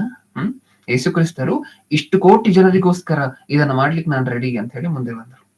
ನಾವು ಇಷ್ಟು ಕೋಟಿ ಜನ ಬೇಡ, 100 ಜನನೂ ಬೇಡ, 10 ಜನನೂ ಬೇಡ, 1-2-3 ಜನ ಇರ್ತಾರೆ ನಮ್ಮ ಕುಟುಂಬಗಳಲ್ಲಿ. ನಮ್ಮ ಕುಟುಂಬಕ್ಕೋಸ್ಕರ ಈ ತ್ಯಾಗ ಮಾಡಿ ಅವ್ರಿಗೆ ಮಾದರಿಯಾಗಿ, ಅವ್ರಿಗೆ ಸ್ಫೂರ್ತಿಯಾಗಿ ಜೀವನ ಮಾಡ್ಲಿಕ್ಕೆ ನಾನ್ ರೆಡಿ ಅನ್ನುವಂತಹ ಒಂದು ಥಾಟ್ ಆದ್ರೂ ಬಂದಿದ್ಯಾ ನಮ್ಮ ಜೀವನಗಳಲ್ಲಿ, ನಮ್ಮ ಮನಸ್ಸುಗಳಲ್ಲಿ? ಯಾಕಂದ್ರೆ ನಮ್ಮೆಲ್ಲರಿಗೂ ಗೊತ್ತು, ನಾವು ಕೇಳಿದೀವಿ ಸಾಕಷ್ಟು ಸಾರಿ, ನಾವ್ ಏನ್ ಮಾಡ್ತೀವೋ ಅದನ್ನ ನೋಡಿ ಕಲಿತಾರೆ ನಮ್ಮ ಕುಟುಂಬದಲ್ಲಿರುವಂತವ್ರೆಲ್ಲರೂ ಸಹ. ನಮ್ಮ ಕುಟುಂಬದಲ್ಲಿರುವಂತಹ ಮಕ್ಕಳೆಲ್ಲರೂ ಸಹ ದೊಡ್ಡವ್ರು ಏನ್ ಮಾಡ್ತಾರೋ ಅದನ್ನ ನೋಡಿ ಕಲಿತಾರೆ. ಇದು ನಮಗ್ ಗೊತ್ತಿದ್ರೂನು ನಾವು ಮಾಡುವಂತ ಕೆಲಸಗಳೇನು ಹೇಗಿರುತ್ತೆ? ಯಾವತ್ತಾದ್ರೂ ಈ ತರ ಅನ್ಕೊಂಡಿದೀವ? ನಾನ್ ಮಾದರಿಯಾಗಿಲ್ಲ ಅಂತ ಹೇಳಿದ್ರೆ ನನ್ನ ಮಕ್ಕಳು ಸರಿ ಹೋಗೋದಿಲ್ಲ, ನಾನ್ ಮಾದರಿಯಾಗಿರ್ಬೇಕಲ್ವಾ ಫಸ್ಟ್ ಅಂತ ಅನ್ಕೊಂಡು ಯೇಸು ಕ್ರಿಸ್ತರ ಅವತ್ತು 1 ಕೋಟಿ ಜನರಿಗೋಸ್ಕರ ತನಗಿರುವಂತಹ ಎಲ್ಲಾ ಪ್ರೇರೇಪಣೆಯನ್ನು ಸಹ ತೆಗೆದು ಪಕ್ಕಕ್ಕಿಟ್ರು, ತನ್ನನ್ನು ತಾನು ಕಂಟ್ರೋಲ್ ಮಾಡ್ಕೊಂಡ್ರು 1 ಕೋಟಿ ಜನರಿಗೋಸ್ಕರ. ನಮ್ಮ ಕುಟುಂಬದಲ್ಲಿರುವಂತ 2-3 ಅವ್ರಿಗೆ ಮಾದರಿಯಾಗಿರ್ಲಿಕ್ಕೋಸ್ಕರ ನಾನು ಸಹ ಈ ತ್ಯಾಗ ಮಾಡಿ ಈ ತರನೇ ನನ್ನನ್ನ ನಾನು ಕಂಟ್ರೋಲ್ ಮಾಡ್ಕೊಂಡು ಜೀವನ ಮಾಡ್ಕೊಳ್ಲಿಕ್ಕೆ ರೆಡಿ. ಯಾವತ್ತಾದ್ರೂ ಸ್ವಲ್ಪ ಆಲೋಚನೆ ಬಂದಿದ್ಯಾ? ಇಲ್ಲ. ಅದಕ್ಕೋಸ್ಕರನೇ ಸ್ಫೂರ್ತಿಯಾಗಿ ಯೇಸು ಕ್ರಿಸ್ತರ ಜೀವನವನ್ನ ಇಟ್ಕೋಬೇಕು ಅನ್ನುವಂತಹ ನಮ್ಮ ಟೈಟಲ್ ಇರುವಂತಹದ್ದು. ನಮ್ಗೆ ಯಾವತ್ತು ಯೇಸು ಕ್ರಿಸ್ತರ ಸ್ಫೂರ್ತಿ ಆಗೇ ಇಲ್ಲ. ಯಾವಾಗ್ಲೂ ಯೇಸು ಕ್ರಿಸ್ತರ ನಾವು ಶಿಲ್ಬೆ ಮೇಲೆ ಮಾಡಿದಂತಹ ತ್ಯಾಗನೇ ನೋಡ್ತೇವೆ ಬಿಟ್ರೆ, ಅದಕ್ಕಿಂತ ಮುಂಚಿನ ತ್ಯಾಗನೇನ ಅದಕ್ಕಿಂತ ಮುಂಚೆ ಮಾಡ್ತಾರಲ್ವಾ, ಆ ಶಿಲ್ಬೆ ಮೇಲೆ ತಾನು ಪ್ರಾಣವನ್ನು ತಾನು ಕೊಡ್ಬೇಕು ಅಂತ ಹೇಳಿದ್ರೆ, ಅದಕ್ಕೋಸ್ಕರ ತನ್ನನ್ನ ತಾನು ಪರಿಶುದ್ಧವಾಗಿ ಕಾಪಾಡ್ಕೊಬೇಕು ಅಂದ್ರೆ ಅದರ ಹಿಂದೆ 33 ವರ್ಷ ತ್ಯಾಗ ಮಾಡುವಂತಹದ್ದಿದೆಯಲ್ವಾ, ಅದು ನಿಜವಾಗ್ಲೂ ದೊಡ್ಡ ವಿಚಾರ. ಇನ್ನು ಅದರಲ್ಲಿ ಆಲೋಚನೆಯಲ್ಲಿ ಏನೂ ಮಾಡುವಂಗಿಲ್ವಾ, ಚಿಕ್ಕದ್ದಾಗಿರುವಂತಹ ಒಂದೇ ಒಂದು ತಪ್ಪನ್ನು ಮಾಡುವಂಗಿಲ್ವಾ, ಗೊತ್ತಿಲ್ಲದೇನು ತಪ್ಪು ಮಾಡುವಂಗಿಲ್ವಾ? ಇಲ್ಲ. ಸರ್ವೆಂಟ್ ಬಂದ್ ಮಾತಾಡ್ತಿದ್ರು, ಏನು ರಿಪ್ಲೈ ಮಾಡುವಂಗಿಲ್ವಾ? ಏನ್ ರಿಪ್ಲೈ ಮಾಡ್ಬೇಕು ಅಂತ ದೇವ್ರು ಹೇಳಿದಾರೋ ಅದನ್ನೇ ರಿಪ್ಲೈ ಮಾಡ್ಬೇಕಾ? ಹೌದು. ನಾವು ಇನ್ನೊಂದು ವರ್ಷ ನೋಡೋಣ ಸತ್ಯವೇದದಲ್ಲಿ.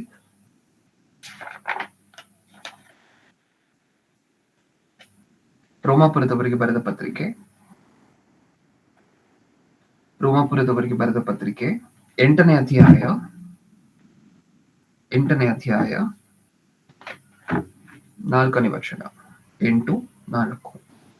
ಹೀಗಿರಲು ಶರೀರ ಭಾವಕ್ಕೆ ಅನುಸಾರವಾಗಿ ನಡೆಯದೆ ಪವಿತ್ರಾತ್ಮ ಅನುಸಾರವಾಗಿ ನಡೆಯುವವರಾದ ನಮ್ಮಲ್ಲಿ ಧರ್ಮಶಾಸ್ತ್ರದ ನಿಯಮವು ನೆರವೇರುವುದಕ್ಕೆ ಮಾರ್ಗವಾಯಿತು. ಶರೀರ ಭಾವವನ್ನು ಅನುಸರಿಸುವವರು ಅದಕ್ಕೆ ಸಂಬಂಧಪಟ್ಟವುಗಳ ಮೇಲೆ ಮನಸ್ಸಿಡುತ್ತಾರೆ. ಪವಿತ್ರಾತ್ಮನನ್ನು ಅನುಸರಿಸುವವರು 3ನೇ ವಚನದಿಂದ ಓದೋಣ. ಧರ್ಮಶಾಸ್ತ್ರವು ನಮ್ಮ ಶರೀರದಿನ ಸ್ವಭಾವದ ನಿಮಿತ್ತ ನಿರ್ಬಲವಾಗಿ ಯಾವ ಕೆಲಸವನ್ನು ಮಾಡಲಾರದೆ ಇತ್ತೋ ಅದನ್ನು ದೇವರೇ ಮಾಡಿದನು. ಏನೆಂದರೆ ಆತನು ಪಾಪ ನಿವಾರಣೆಗಾಗಿ ತನ್ನ ಮಗನನ್ನು ಪಾಪಾಧೀನವಾದ ನರಭಾವದ ರೂಪದಲ್ಲಿ ಕಳಿಸಿಕೊಟ್ಟು ನರಭಾವದಲ್ಲಿಯೇ ಪಾಪಕ್ಕೆ ಮರಣದಂಡನೆಯನ್ನು ವಿಧಿಸಿದನು. ಹೀಗಿರಲು ಶರೀರ ಭಾವಕ್ಕೆ ಏನ್ ಅರ್ಥ ಆಯ್ತು ನಮಗೆ 3ನೇ ವಚನವನ್ನು ಓದಿದಾಗ? ಇನ್ನೊಂದ್ಸರಿ ಓದೋಣ. ಧರ್ಮಶಾಸ್ತ್ರವು ನಮ್ಮ ಶರೀರಾಧೀನ ಸ್ವಭಾವದ ನಿಮಿತ್ತ ನಿರ್ಬಲವಾಗಿ ಯಾವ ಕೆಲಸವನ್ನು ಮಾಡಲಾರದೆ ಇತ್ತೋ ಅದನ್ನು ದೇವರೇ ಮಾಡಿದನು. ಏನೆಂದರೆ ಆತನು ಪಾಪ ನಿವಾರಣೆಗಾಗಿ ತನ್ನ ಮಗನನ್ನು ಪಾಪಾಧೀನವಾದ ನರಭಾವದ ರೂಪದಲ್ಲಿ ಕಳುಹಿಸಿಕೊಟ್ಟು ನರಭಾವದಲ್ಲಿಯೇ ಪಾಪಕ್ಕೆ ಮರಣದಂಡನೆಯನ್ನು ವಿಧಿಸಿದನು. ಆ ನರಭಾವ ಅನ್ನುವಂತಹದನ್ನ ಹೈಲೈಟ್ ಮಾಡಿ ಓದ್ತಿದ್ದೀನಿ, ಇನ್ನೊಂದ್ಸರಿ ಗಮನ ಕೊಟ್ಟು ಕೇಳಿಸ್ಕೊಳ್ಳಿ. 3ನೇ ಸಾಲಿನಿಂದ. ಏನೆಂದರೆ ಆತನು ಪಾಪ ನಿವಾರಣೆಗಾಗಿ ತನ್ನ ಮಗನನ್ನು ಪಾಪಾಧೀನವಾದ ನರಭಾವದ ರೂಪದಲ್ಲಿ ಕಳುಹಿಸಿಕೊಟ್ಟು ಪಾಪಾಧೀನವಾದ ಪಾಪಕ್ಕೆ ಅಧೀನವಾದ ಈ ನರರ ಸ್ವಭಾವ ಏನಿದೆ ಅದೇ ಸ್ವಭಾವದಲ್ಲೇ ಕಳಿಸ್ಕೊಟ್ರಂತೆ ಯೇಸು ಕ್ರಿಸ್ತರನ್ನು ಸಹ. ನಾನು ಆಗ್ಲಿಂದ ಹೇಳ್ತಾ ಬರ್ತಿದ್ದೀನಿ, ನಮಗುಂಟಾಗುವಂತಹ ಪ್ರೇರೇಪಣೆ ಯೇಸು ಕ್ರಿಸ್ತರಿಗೂ ಉಂಟಾಗತ್ತೆ. ಪಾಪ ಮಾಡ್ಬೇಕು ಅನ್ನುವಂತ ಕೋರಿಕೆ ನಮ್ಮ ದೇಹ ನಮಗೆ ಹೇಗೆ ಉಂಟಿಸುತ್ತೋ ಹಾಗೆ ಯೇಸು ಕ್ರಿಸ್ತರು ಹೊತ್ಕೊಂಡಂತಹ ಈ ಮಣ್ಣಿನ ದೇಹನು ಸಹ ಯೇಸು ಕ್ರಿಸ್ತರಿಗೂ ಹೇಳ್ಕೊಡತ್ತೆ. ಪಾಪಾಧೀನವಾದ ನರಭಾವ ಇಬ್ರಿ ಪತ್ರಿಕೆಯಲ್ಲೂ ಓದಿದ್ವಿ, ರೋಮಪುರದವರಿಗೆ ಬರೆದ ಪತ್ರಿಕೆಯಲ್ಲೂ ಓದ್ತಿದ್ವಿ.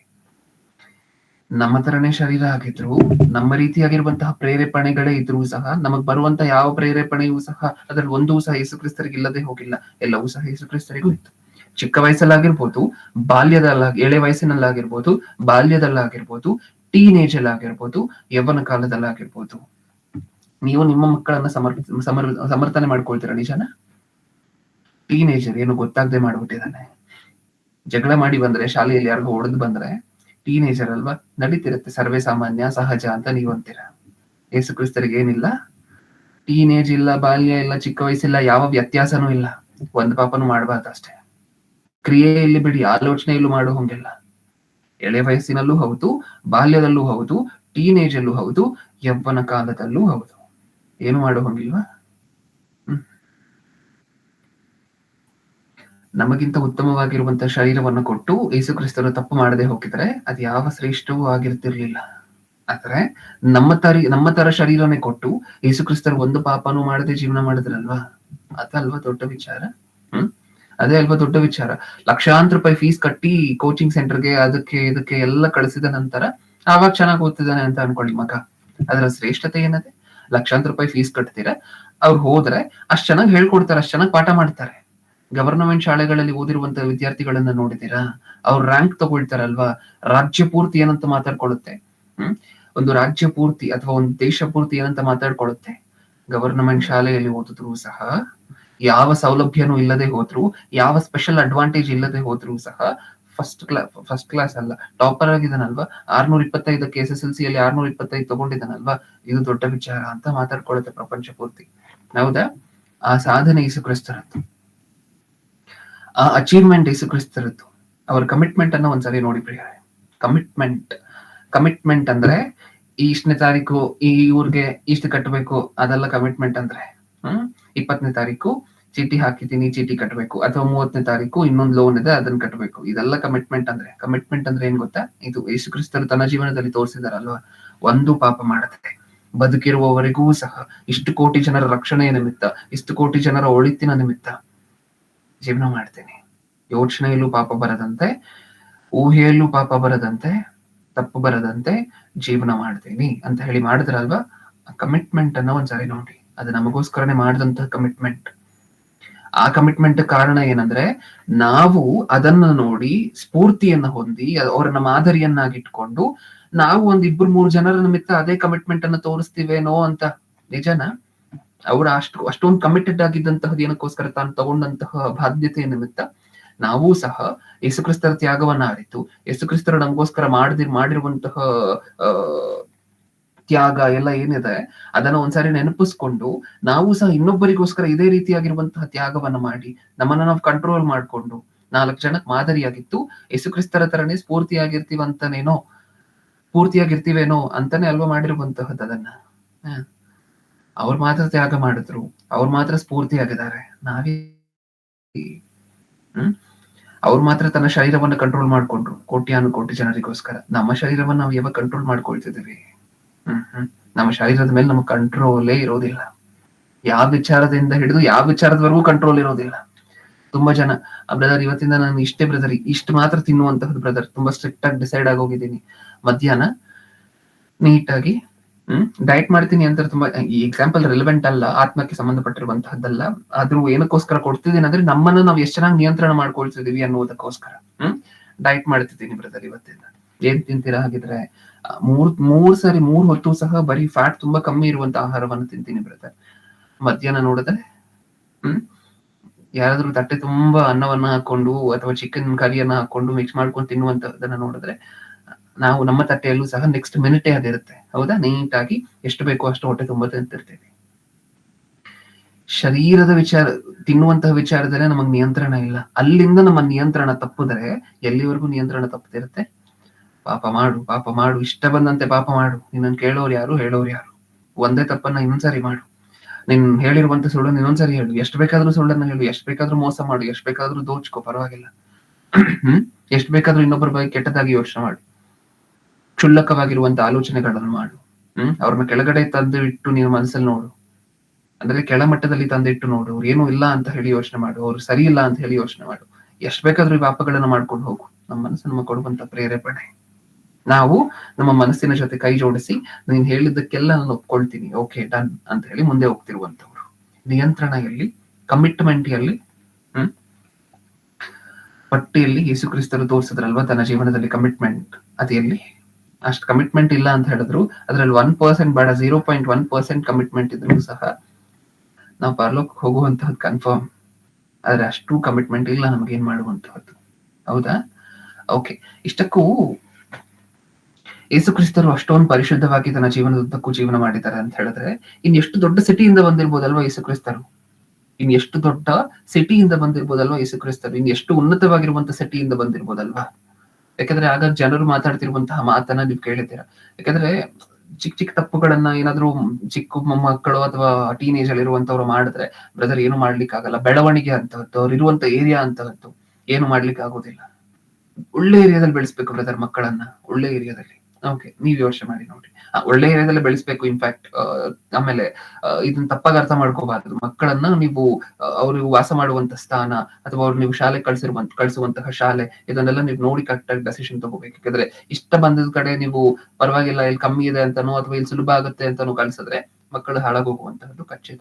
ಅದ್ರ ನಾನು ಯೇಸುಕ್ರಿಸ್ತರ ಕಮಿಟ್ಮೆಂಟ್ ಅನ್ನ ಹೇಳಲಿಕ್ಕೋಸ್ಕರ ಇದನ್ನ ಹೇಳ್ತಿದ್ದೀನಿ. ಓಕೆ, ಇಷ್ಟಕ್ಕೂ ಯೇಸುಕ್ರಿಸ್ತರು ಬೆಳೆದಂತಹ ಎಂತ ಏರಿಯಾ ಗೊತ್ತಾ? ಎಂತ ಊರು ಗೊತ್ತಾ? ಯೇಸುಕ್ರಿಸ್ತರು ಬೆಳೆದಂತ ಊರಿನ ಹೆಸರೇನು?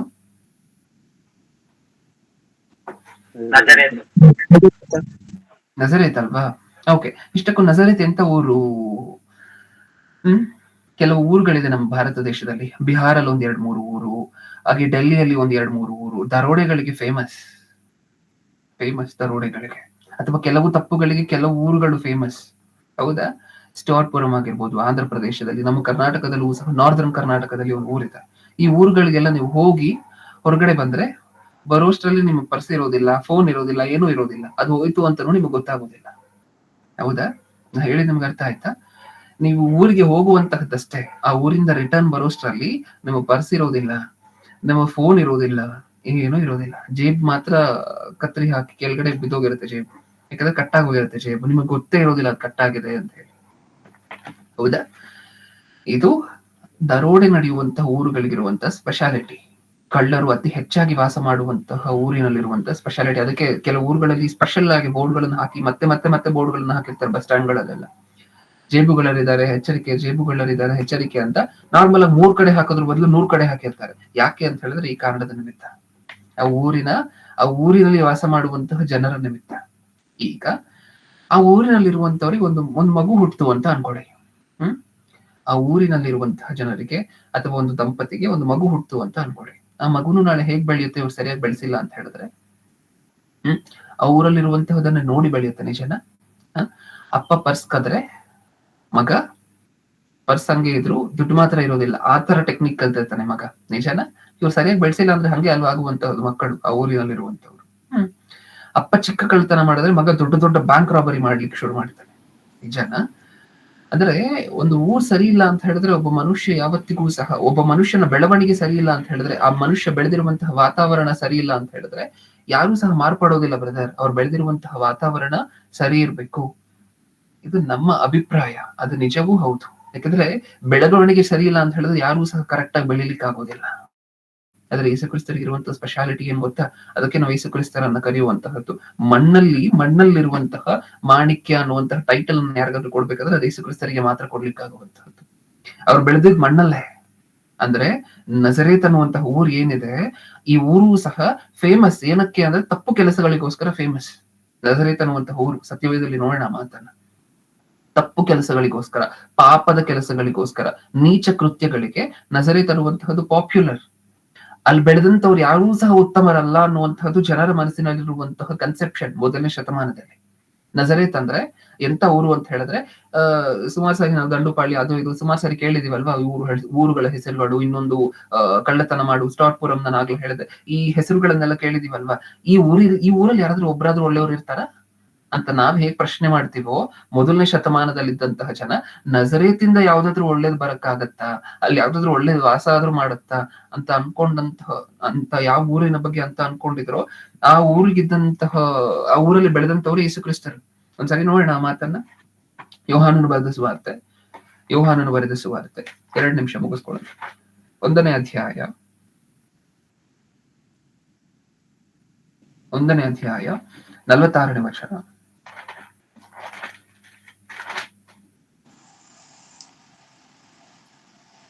ನತಾನಯೇಲನು, ಒಳ್ಳೆಯದೇನಾದರೂ ನಜರೇತಿನಿಂದ ಬರುವುದುಂಟೆ ಅಂದಾಗ ಫಿಲಿಪ್ಪನು ಬಂದು ನೋಡು ಅಂದನು.